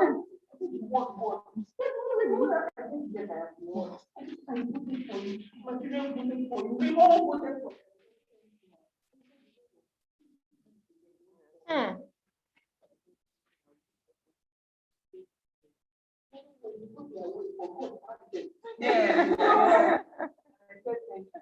That alone is enough. From there, I went out to work out on the field. I'm going. I saw the little girl right now. Mommy, look at that woman. I don't want. I have. On a normal day, I would never want. I will not keep walking. I go money there. I am there. And I thought that people are kind of aware. Connects people to in a way that you can't even understand. Like said, it's the hope of the people. It's like an opening, it's a leverage for anyone that knows what he or she is doing. Fine, this is my own people down, but you have to be determined and to keep doing it.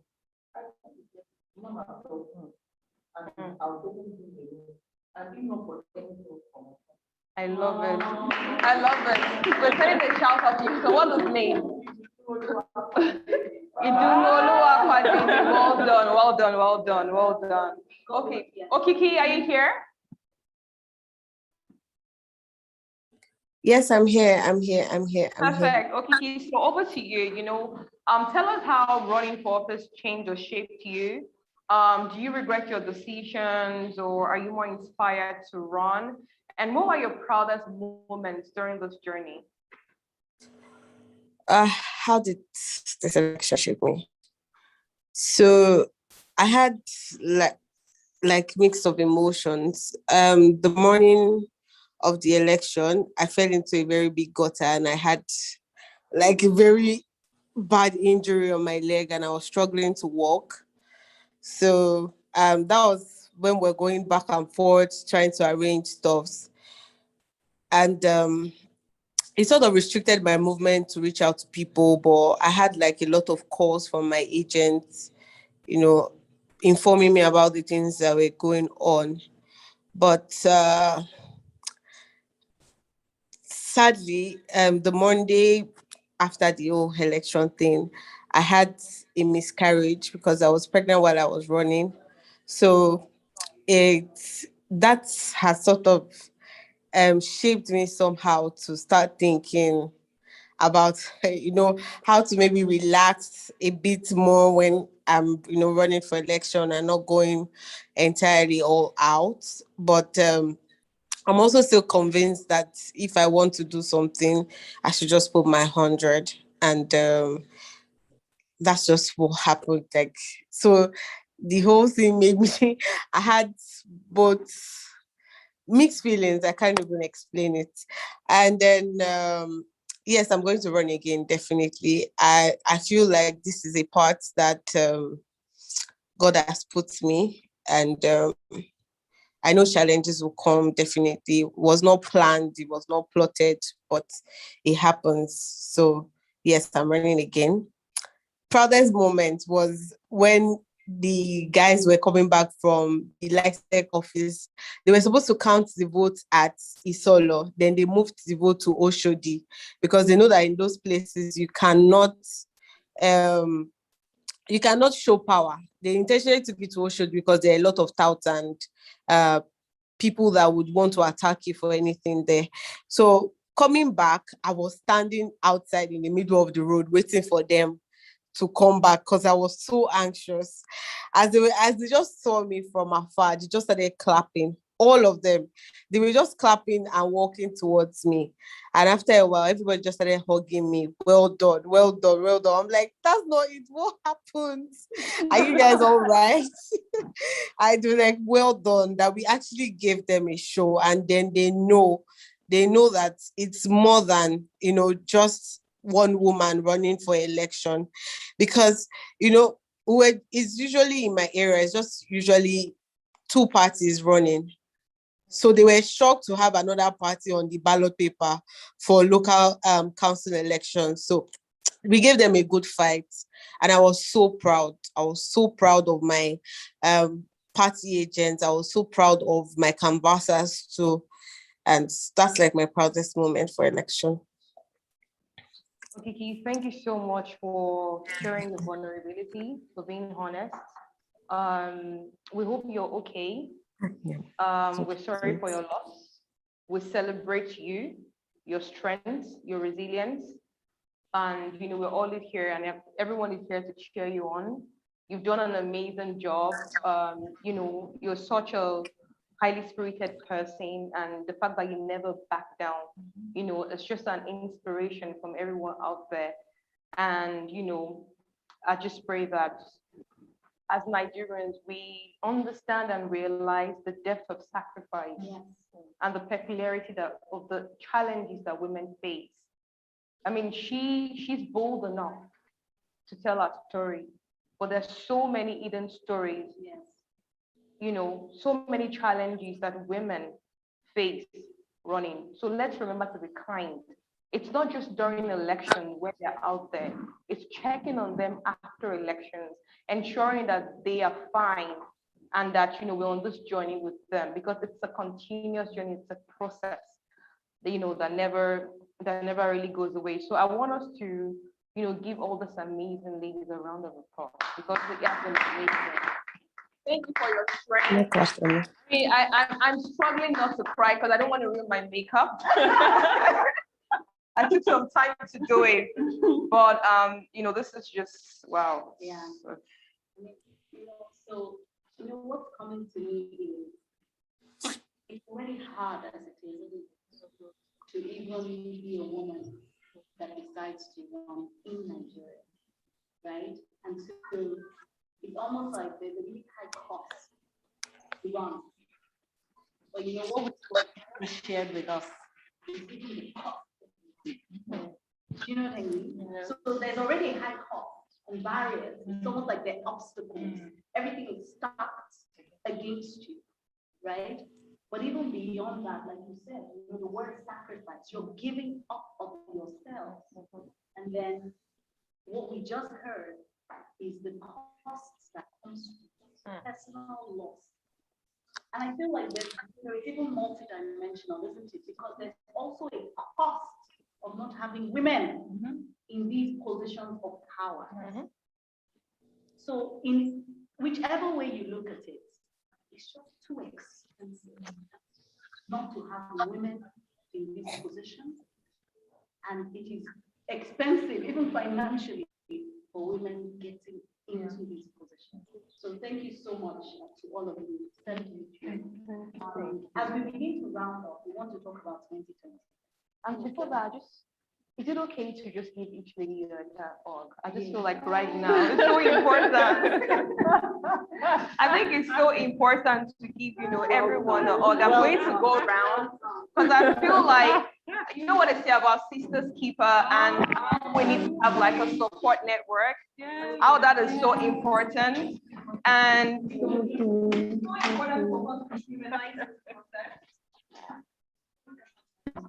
Oh, another way. round two.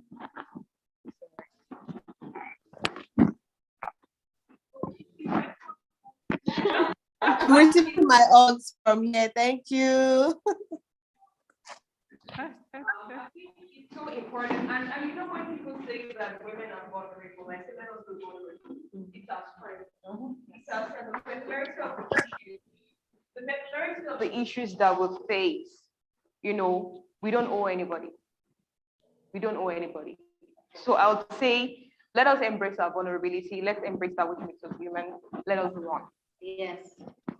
It's an asset. Absolutely. It's an asset. So let's talk about the 2023 election.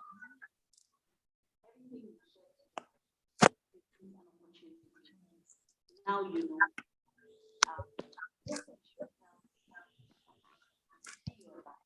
So, from your experience, what do we need to get women? And how do we also get people to vote? What would you say based on your experience? Well, getting more women elected, I think first of all, it begins with the personal choice. More women must decide and choose to come out. And I think that us sharing our story here is helping to remove some of those barriers, those mental blocks that tell people, no, it's too challenging, it's too this, it's too that. No, you just need to go for it. You just need to do it. And one thing I would say is have your value proposition right. What are you bringing to the table? What are you offering your community? I think that once you have that rightly positioned and rightly clarified, people will support you. I don't think that Nigeria, we're really at the point where we are blocking women out, at least from my experience and from what they share. People will support you, but be clear on what you want to do, and decide, yes, competent, and decide to run. You have to first of all make that personal decision. 2023, electoral reform is key. I was marveling when everyone was talking because everybody here has something to give. If anyone here had gotten elected, there would have been transformation, there would have been actual results you would have seen. But we cannot have so many competent people, but a flawed and failed electoral system that does not allow the competent people to participate. It's like you're shooting yourself in the foot. So I think from now to 2023, every serious-minded Nigerian, or especially people even within the governance space, or people who are affiliated with the governance space in one way or the other, electoral reforms are key. these things are, the systems are designed, to put in barriers to participation. And of course, who suffers the most from those barriers? Females who suffer the most from those barriers. So I think we need to start to have those conversations about what needs to be done in our electoral system. We need to push for those, reforms. We need to advocate for them, not just lip service, but actual. I mean, we're all speaking in one voice. People are going to have to listen, because if we go to 2023 with everything still being the way it is, we're joking. Nothing is ever going to change. The same systems will still continue to churn out. And you talk about that powerlessness. To me, you just summed it up. That was the perfect word. We all become powerless against this tyranny, where the system is just rigged to not allow new ideas and new expressions of governance to come in. And, So Terry, what will be some of the specific reforms? Okay. As we know, there's an ongoing electoral reform, probably at its tail end, but what will be some of the specific reforms you would like to see? Well, of course, one thing that a lot of people are calling for, and I have also gotten to see the need of, is like electronic voting. Why all this? Why all this? I mean, look at what happened to look at, why all this stress when we have the capacity to execute electronically? Unnecessary stress, and it's because of the fact that certain people know that in certain areas that's their stronghold, where they can use violence, they can use intimidation to, rig the votes in those areas. So they would never want to agree to letting go to the technology to do it. But I think it has become necessary at this point. So that's one. And then one thing that, this lack of clarity about where you are supposed to vote, it's a major problem. In Lekki, for example, on election day, I don't know whether a lot of people feel it was deliberate, and we have some evidence to show that. But people will come out and say, I have historically voted in this place for the last how many years? How can I come here today and you tell me these are my polling units? So there's just a lot of confusion. You go to some people, I mean, from Lekki, some people were going all the way to 1004, not your constituency, to look for their polling units. But these things are part of the electoral law. LASEC is supposed to have published the polling units beforehand. And guess what? Even the ones they published, they themselves went against it. So, I mean, there's just so much impunity, I think, within the system, lack of accountability. That powerlessness also came to me when it seemed, I asked you where was the police? It seemed as though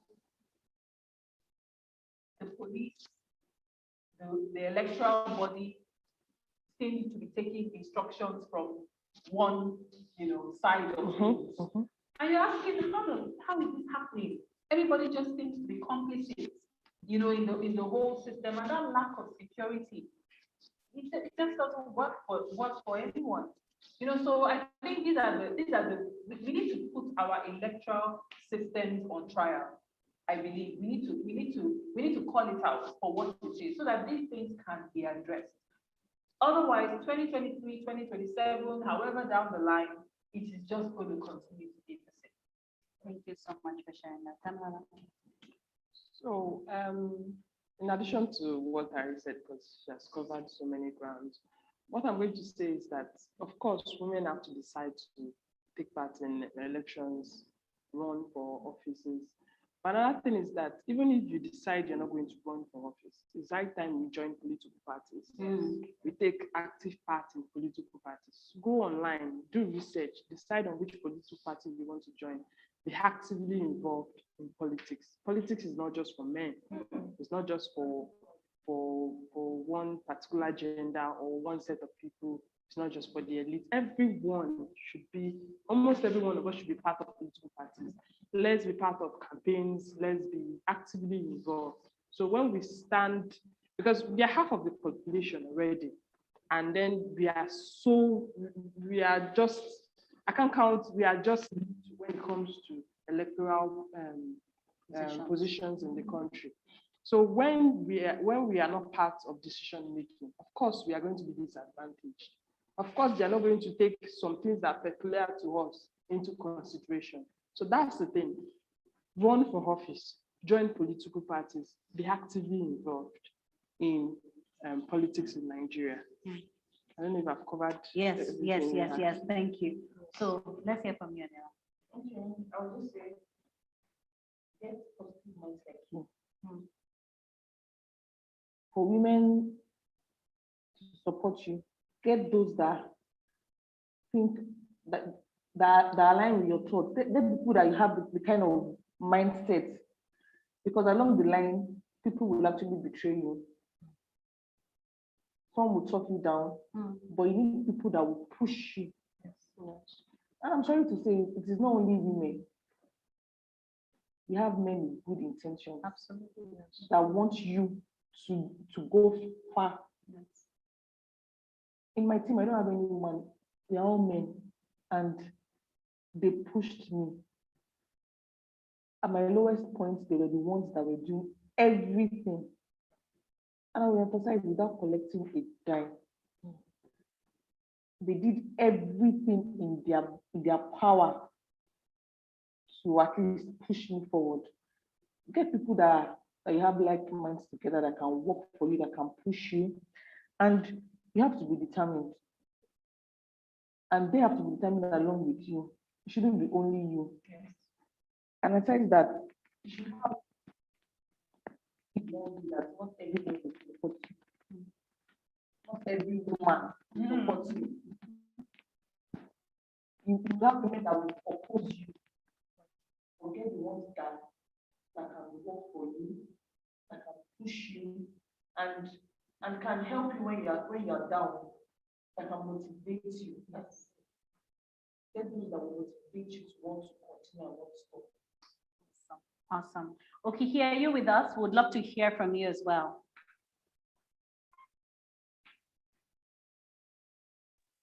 And let me know if you want me. Okay, do you hear me? Yes. Can you repeat Great. the question? Yes, so the question is, from your experience now, and in your case, you've done it twice. What do women need to do ahead? What can we do ahead of 2023 to get more women elected and more people to vote for women as well? I think it's not even just women based. I think even as a democracy, everybody should be involved. And that's what I'm requiring of people. Women should get involved. You like the person, you don't like the person. Look beyond the person's personality to your own opinion and look at what the person has to offer. Because certain people will think that it's just because you sound too smart for them. That's why they would not vote for you. Some people will think it's because you have this type of confidence. That's why they would not vote for you. So people have to start looking beyond what their opinion is about that person and start seeing that what the person has to offer. Also, it's not enough to just tell people from the top of your tongue that I believe in you, and that you also have to work that journey with that person. Is an example of sharing something that I want to do for the community. The least you could do is talk about it and say, okay, he's doing something in our community, and it's actually a great work. People should also, emulate her in their own individual constituency, or see how they can do their own little part in their own constituency too. These are ways that you can put people out there. Then, as Terry said, that people have to vote competent people. You walk the journey with that competent person. And as Damilola said, you have to, be in that zone with that person. If you are not following the same energy, you would fall out at some point. And then you just end up losing people like along the line. So I'm just asking that everybody gets involved. You don't have to run for office. Not everybody can run for office, but everybody can be involved. That's one very key thing. Everybody can be involved, whether socially, economically, physically, any way you can get involved in bettering because the whole idea of politics is like bringing laws that better the community. And if you already do that, it only shows that those laws are just, they're just there. You're already doing the work. And it becomes easier for whoever decides to represent you. And it becomes easier for whoever you want to hold accountable to. So that's my own advice for 2023. Thank you so much. Thank you, Kiki.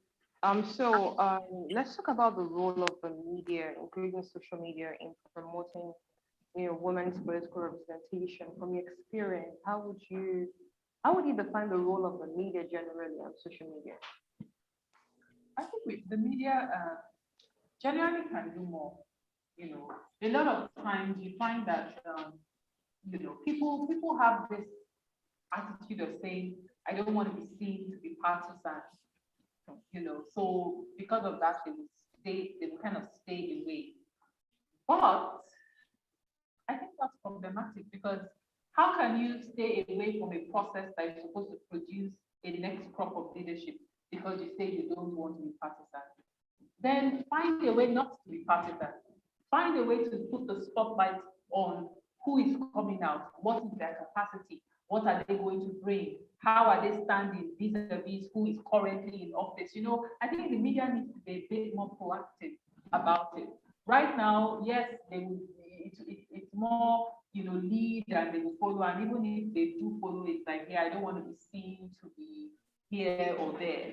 But that's being complicit when you want to stand in the middle and not use your powers to actually, jig up the system. If the media focused a lot of time, airtime on these processes for the last elections, on the readiness of LASEP, if the media had actually thrown the spotlight into how LASEP was preparing for the elections, there may have been a bit more accountability.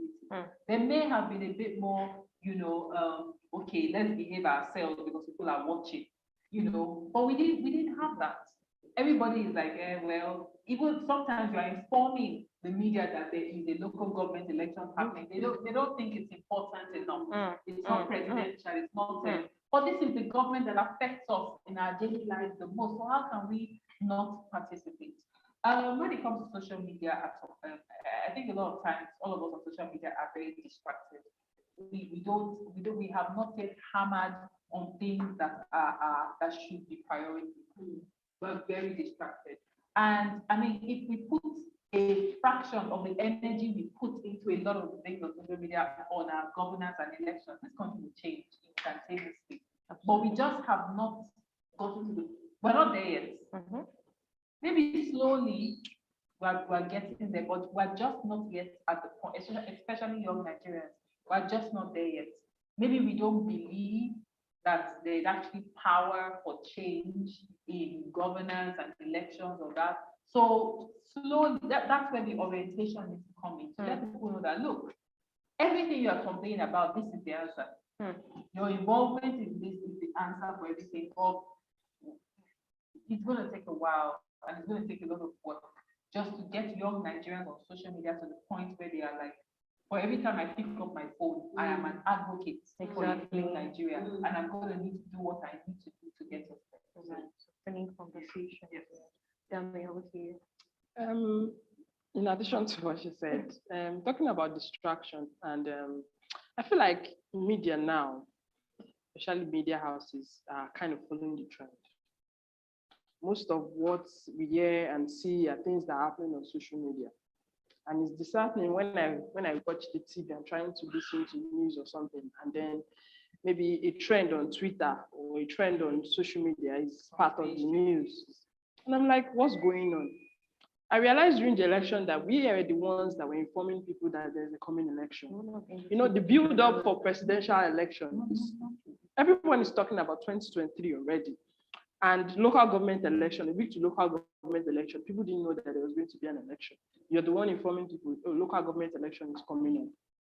So I feel like if the media is able to shed more light and you're able to organize like some sort of, I don't know, series on people that are campaigning, maybe you're able to interview people, people are able to hear from them firsthand.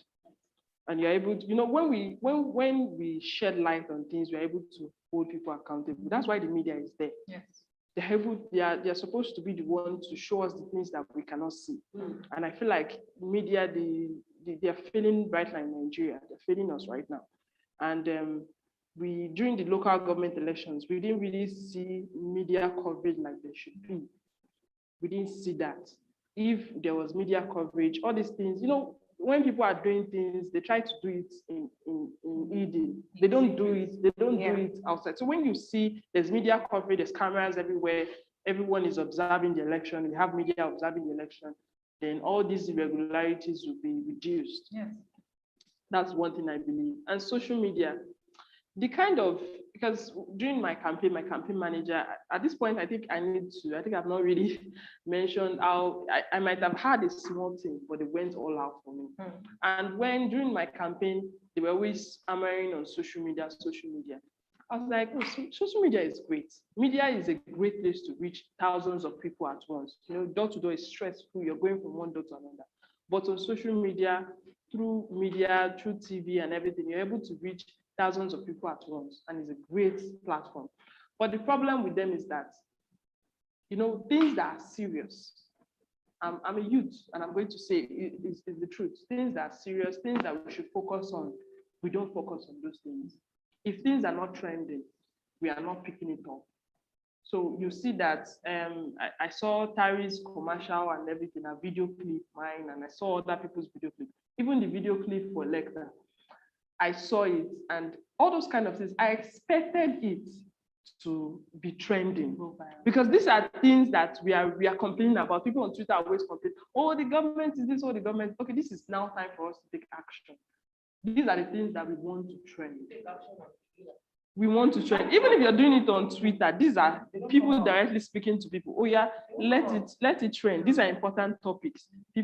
So let this kind of thing trend. And then I was surprised that it didn't even go far. I didn't see the reaction I wanted from people. When you are shedding light on women or youth coming out, I didn't see the reaction. I didn't see it. So that was why, even when my team were like social media, I said, most of the people that actually vote at these elections are not on social media. They're not there. I said, my people are not on social media. And I live in Ikorodu. And most of the people that are within my ward, most of them don't have the kind of phones that you need to be on social media. So it can be a great tool. It should be a great tool. Yes. It's great for awareness, but it doesn't convert, it doesn't translate. It doesn't.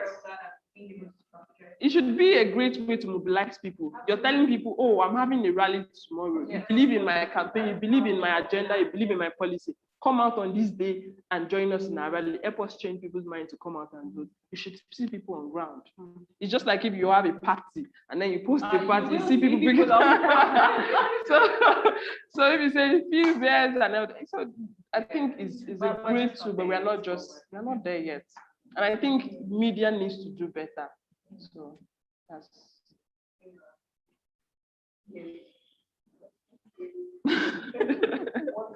of the media, including social media and promoting women for the education. I would say low or better still none. You have to be about media tonight. And at times, you guys elect her, let me even comment you guys for that. You are the only one that giving me a platform. And you got to me through social media. That's how we found you. I'm meeting different ladies from different parties because no media house. None.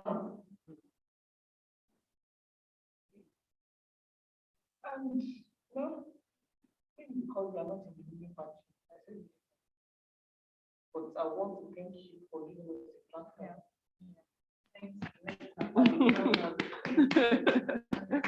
So there is no form of support from. I don't know men you are talking about women, maybe men, they are getting their Yeah. votes. Personally, and talking about grassroots politics, it's not. And even on election day, a popular media house came to my ward and interviewed just, it was just two of us in that ward. Yes. That's a non-partisan. Yes. They came for just that.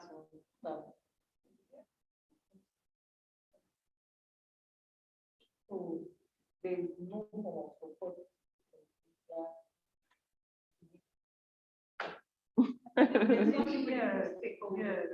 Yeah, I think the media stakeholders also need more education, particularly because I think we are all just waking up to the power and potential of the local governments. We've been sleeping on this for a long time. For gubernatorial, for Yes, presidential, yes. exactly. Money more for There down should and have been town halls. There should have been Nothing. Yes, nothing. It's not. so I feel we're all waking up and we all have a part to play. So by the next local council elections, there may be a significant difference in terms of even that media participation, because I mean, I have been on forums where it's like you are just opening their eyes. Yes, So they their too are just, responsibility. yes, they too are just waking up to what is possible with the local government. I feel like, the more we have been encouraged down on that, that's the key. Holding them accountable and speaking the truth. Absolutely. Then the need, because before you have people who don't know better. Yes. They just run for running, but you are running to win, and you're running with exposure and consciousness. Absolutely. And a deep sense of awareness and conviction. So I think that also tends to, Help. yes, Push the spice of the Oh, conversation. we start here.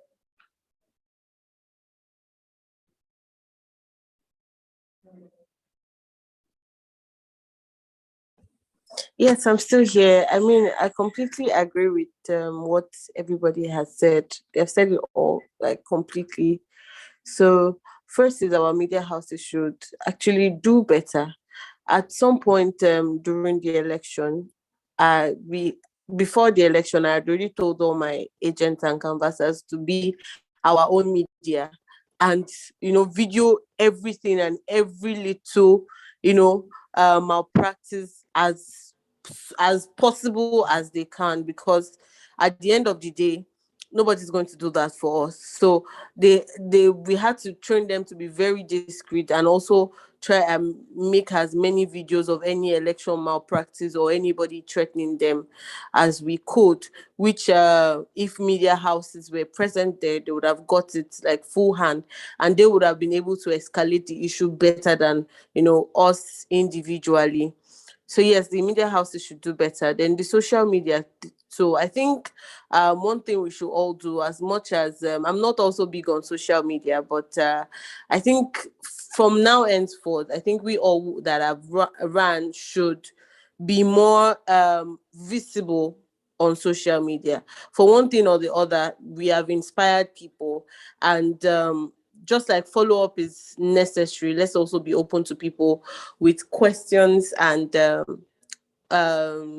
maybe issues that they might have, either picking a political party or choosing a constituency or whatever like that. We can all do our own part to ensure that they also get ready to run in 2023.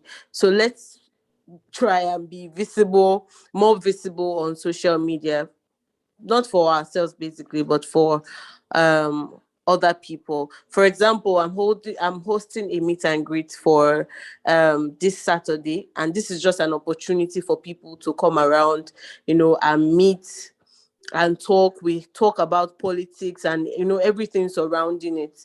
That an example is like that. And then instead of you going around the constituency to even meet people, you can drive people to come to you, people who haven't seen you before, people who have only heard about you, people who are listening to you now. It's just an opportunity for them to come around and ask questions and also get clarity. You are now like or we're all now like the professionals in this field, and then we need to like train people to also understand politics better.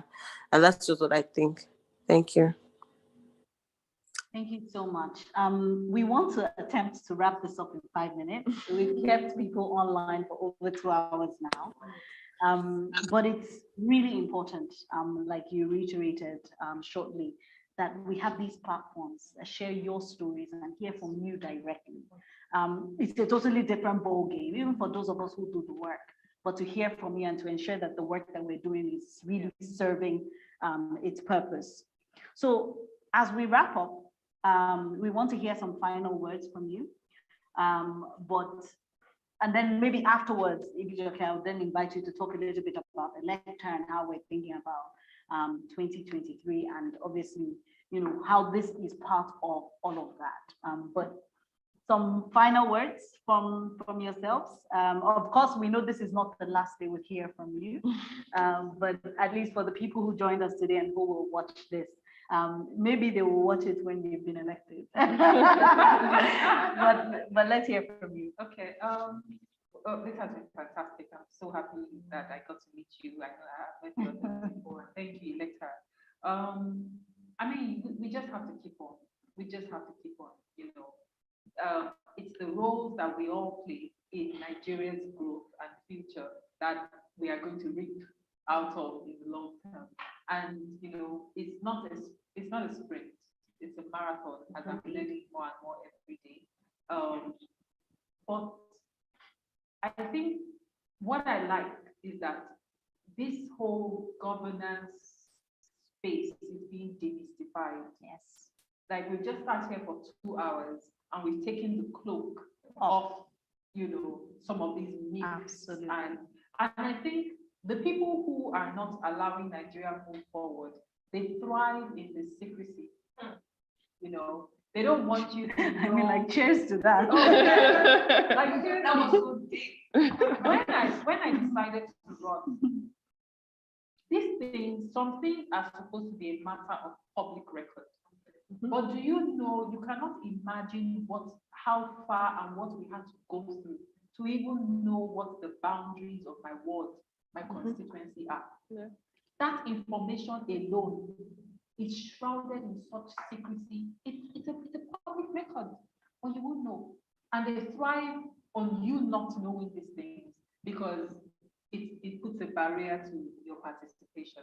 And there are many elements in this country that want to reduce participation in governance to possibly maybe like 2 parties. It serves their interest to do that. But we must refuse because we all have a fundamental right to participate in governance. And we have to like take ownership of that right and put ourselves out there and put qualified people we know and go behind them and and put them out there. So I just want to encourage Nigerians, generally. I know there's a lot of despair. I've seen it, I've interacted with it. I know that a lot of people are jaded, people don't have any confidence in governance. A lot of people didn't come and vote because they say my vote doesn't count after all. So why am I bothering myself? But are we just going to roll over and die and just continue in the way that we are? I mean, absolutely not. That's not. And foreign countries cannot take all of us. No, exactly. So really, what are we going to do? What are we going to do? I think if every single person watching, if every one of us on this table and everybody we know by extension sits down and says, this little thing is what I can do, that's a ripple effect that will happen. And I know that transformation is possible because I have seen it happen in real time. I am part of that transformation happening in little pockets. And if we apply those same principles, those same ways of thinking on a larger scale, Nigeria will change. That's right. It's possible. It is. So we just have to continue. We just have to believe. We have to see it every day. We have to visualize it. And we have to tell people about, let's promote this new Nigeria. Otherwise, depression will just continue to increase. Everybody will just continue to feel that there's just no point. And where does that lead us? So thank you for platforms like this that allow this conversation to continue. Thank you. Thank you very much. It's simple. We have to check our leaders. And the only way we can check them, there's a reason why we have 3 tiers of government. There's a reason why we have 3 arms of government. And it's high time we check these arms of government. It's high time we check these tiers of government. And the best way we can do that is by voting. We vote people out, we vote people in. And voting goes beyond, way beyond just coming out with your PVC. First thing is, please go out and get your PVC. That's right. You have a right to vote and be voted for. And until you start to exercise that right, things are not going to get better. We have to be desperate. That's the word I'm going to use. We need to be desperate. These people are desperate people. They will do anything to hold on to power. They play games. During the election, I saw different kind of tactics and games. They play different kind of games. So we need to be desperate for the change that we want. Yes. They use people like us. They build on poverty.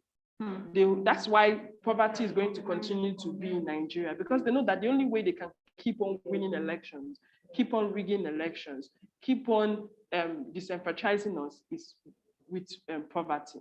Because people are hungry, they will do anything for that their daily bread.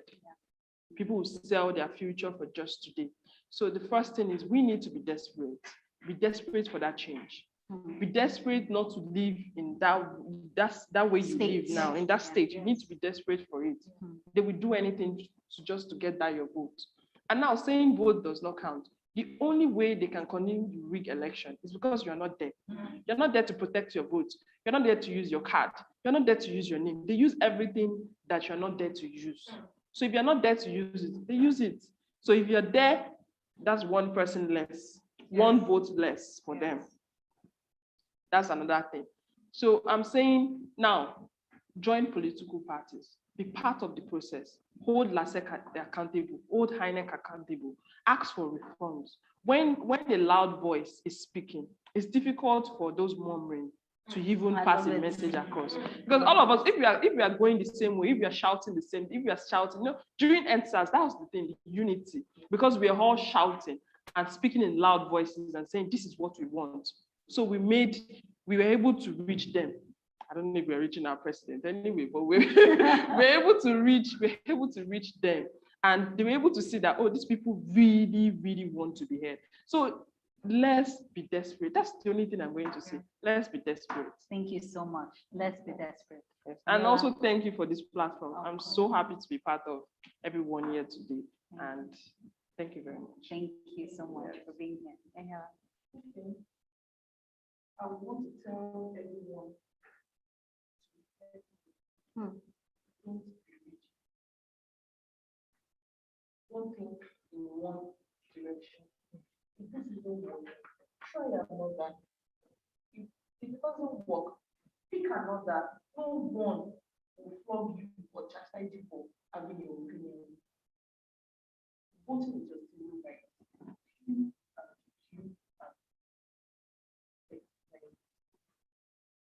Don't let anyone put you in front. When she was talking, the song came to my mind. I'm sorry, I was singing the song. They different Yes. If you don't come out and vote, someone else will take your place and come out, vote for the person you want. Don't think I got to be one party. No, this person is so. They want, even if you're suffering under there, because it's their zone, you want them to take power. No. Experiment. Try other people. And if it's not working, it is your right. It is your right again. Go and vote them out. It's that simple. Please vote. It is a simple right. And please exercise it. Use it. And when you see someone that has zeal to change things, talk to people about the person. Spread the word. One can multiply into two from imitate. Yeah. Talk about it to people and come out and just vote. And don't just vote right. Vote right. Thank you so much. Thank you. Okiki, are you with us? We would love to get last words, final words from you. Well, my last words are, God bless us all for putting ourselves out there one way or another to get a better Nigeria for ourselves, for our families, for even people that we do know nothing about. And thank everyone who has even come here to listen to what we have to say, because it's one thing to have a story, it's one thing for people to listen to you. So I thank like everybody for coming on here to listen to us and share part of our story. And what they have done is just giving us that faith, that hope that people are here and people are listening and people want to also do what we are doing. It means we are not doing the wrong thing, and we're doing everything right. This just affirms that we're doing everything right by us and by God. So yeah, thank you everybody. That will be my last words.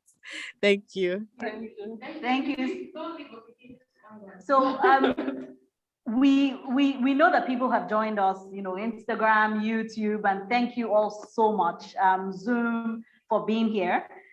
We want to be fair. We've taken a lot of your time, but we have one remark, so we're going to give an opportunity so they don't feel bad. So we're going to give an opportunity to one person to make a remark, not a question, but a remark. And if you have more questions, we will be happy. DM us, send us emails. And these women are part of our community, and we can always get answers to those questions. But do we have, is it Chicas that wanted to make a comment? Go ahead, Chicas. Yes, good afternoon, everyone. Thank you so much, Eleka, for all that you're doing. And a big congratulations to all the brave ladies in the house. You all are winners. And I must say that it takes a lot of courage to have young women run against an establishment, because in Nigeria, we all know that the state electoral bodies are almost, or let me say all of them, are in the pockets of the governors. So unless you're in the party that the state governor is in, it's difficult for you to win at that level. And so I say a big congratulations to all of you for being winners, and welcome to the political space. And I'm happy that through all your presentations, no one said he's giving up, which then means that we're having a large army of young women who are coming to the political arena to deliver good governance to the Nigerian people. And we'll have to keep showing up, and we will never give up. Thank you so much. Thank you so much, Chicas. Thank you. Thank you. Thank you very much. Bijoke, over to you before we sign off. We attempted to answer we need to honor and be very fair to kind of speaking already, both from you, the viewers out there, and then thank you all so much for joining. I'm going to spend 1 minute talking about what we got a lecture and what to expect from us ahead of 2023. 2023 is such a critical year and a defining moment in our history as a nation. We need to show up, we need to show up. As an organization, we will keep amplifying the voices of women. Yes. We will build communities, we will build networks and alliances, we will exchange knowledge, we also mobilize resources. For some of you that do not know what we do, earlier this year we launched a campaign or a strategy for 2023 called Agenda 35 with a 3-point objective. The first objective was obviously raising a $10 million fund to widely empower 1,000 women, but want to be intentional as well. So we will be directly backing 35 women, which includes financial capital, social, human, and access to technology capital ahead of the election. The next bit is, just the policy bit, where we are aligning right now with different lawmakers, different groups to ensure that we're part of the conversation and we can influence policy to ensure that we create an enabling environment to ensure that those reforms that are needed, the legislative framework, the policy framework that women need to ride on either 2023 are put in place. And the third one is just a wider voter and citizen engagement to ensure that we understand that it is a matter of nation. It's a matter of survival for the nation for us to elect women, competent women, into office. I want to thank you all for listening again. You can join, you can follow our work, but on our website, www.elect-heart.org. You can follow us on social media at electa_NG. Keep the conversation going, but please be active. You cannot have the level of apathy that we have right now. Nigeria needs us. We need you. These amazing women need you. They didn't run for nothing, and we hope that we can ride on this hope. We hope that in 2023 we show up rightly, and we believe in Nigeria. It will work eventually. Yes, it will. Oh, no, Obama speech, come on.